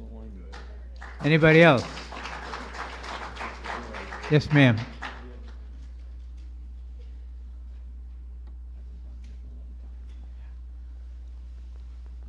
Hi, my name is Virginia Winnick, 217 Ashler Way. I just have a question to clarify about the YouTube channel, because I can't always be here, and it's nice to be able to watch it whenever it's, if it's freely available. Who runs the YouTube channel? Who's in charge of it? That's a question. You mean our page? The Toms River, that shows the council. Who runs it? Who puts that out? Who posts it to YouTube? That's what she's asking. I am asking a The question, IT, looking for the an IT, answer. IT people. IT guy? Mike? So you Might have be an able- answer literally for everything, and now it's nothing. Wait, the IT guy, Like, in the back. we don't do the YouTube. IT, that's what I thought. So He's the IT when- guy. Right, when the gentleman before asked about why they're being taken off and it's not being made available easily, just so you can watch it at any time during the week, for the people that can't be here or can't just call to request or whatever procedure you have, who is authorizing these videos to be taken down? And why? I don't think anybody's authorized anything to be taken down, so I don't know. So you're saying No one on that this when- committee has ever, that I know No, of. this Nobody. This can be directed to the mayor because nothing seems to go to happen without his approval. So I am asking you, why are they being taken down? And what is the answer? Just so you know, that last statement was totally false What? about him giving everybody the approval. He doesn't. We don't answer to him, we answer to you. Right, well, no, this isn't directed at you guys because I know you don't you have nothing to do nobody with here the has- council meetings. Has been aware that these are being taken down. There's been repeated comments from previous meetings about not having access to these meetings on the YouTube channel after the date is passed. the Toms River Township, where the council, I'm not Yeah, gonna no, like, I you know, understand. right. Right, so I'm just curious. I have no when- reason to go back and watch the previous meeting, Well, it's so I not even- haven't well, okay. experienced that myself. So So maybe we could ask the sometimes I IT guy do, if maybe or he other knows. people may, because they can't see it on the day of, or they don't have time to do this process of trying to obtain information, that it's not freely available. Well, right now, But- it's streaming. There are 200 and some Right, odd people watching but it. not everybody can watch it the night of. So if you're taking Right, it off. but doesn't it if just it's being stream and removed- stay there? It stays there because there's all, okay, so I'm not gonna, you can't pretend like you don't know what's going on. Well, I'm not the IT guy. It doesn't matter because you talk about things that everything is going on here like you know what you're talking about. So you can't say you're not the IT guy when you have talked about all these other things that you don't personally have experience with. So if you're saying, are you saying that you have nothing to do, or the township is not taking down these videos, so people can't I'm really saying I watch did it? not take down the video, and I don't know how the video came down. And I don't necessarily know that a video even came down. Perhaps it just didn't get left there. Maybe So it's a these- setting on the so channel. how- I don't really know. So I don't are really know, you- but I've answered your question already. I'm done answering, and I've answered it. I've answered think Mr. that- Galante on the same Ma'am, question. ma'am, But you're gonna pick ma'am, and would you- choose on what you answer. Would you give us an opportunity to look into that, and we can report to you back at Right, the because next I don't meeting? think he's being honest Well- at all. Would you give us a chance to look into it, please? Right, I feel like the Okay. videos, because there's other meetings that are still there, that conveniently, these videos from a certain date this I year understand. are I'm saying, gone. let us take a look at it and see what we can find out, all right? Can I ask a question? So will it be addressed at the, I'm Can I sorry, ask you a question? Yes. Is my video still up there with the crickets? which video? The one, is that the one Like, you're talking what about they- somebody took down? No, like okay, so on the the Toms River YouTube channel, the streams that are from this meeting, they stay on the YouTube channel. So if at any time during the week, if I can't make it tonight because I have kids or whatever, I can just click on. I mean, everybody knows how YouTube works. You click on a channel, go into the channel, click on the video, but after I think the 18th, the videos just disappear. We will look into it and find out why that happened, and if it's something that somebody at the township did, we'll find out why it happened. So I do can tell do you, you think I don't that know those anything videos about should it. be there readily available for the citizens here to watch? If it's at all possible to find out what happened, we will. Okay, We thank will. you.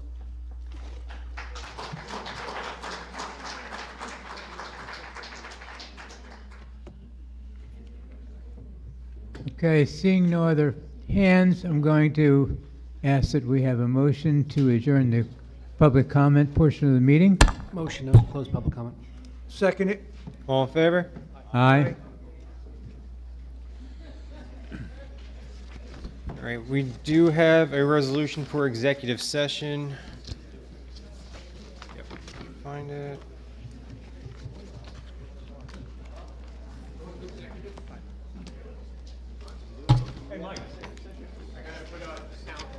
Item 12 is a resolution of the Township Council, Township of Toms River, Ocean County, New Jersey, authorizing an executive session to discuss confidential matters covered under NJSA 10:4-12B, including executive session minutes review and pending litigation. We have a motion to move to executive session. I'll make a motion. Second. A motion is made by Councilman Nivison and seconded by Councilman Quinlisk. Councilman Nivison? Yes. Yes. Councilman Quinlisk? Councilman Sokozy? Councilman Lamb? Councilman Loebman? Council Vice President O'Toole? Council President Coleman? Yes.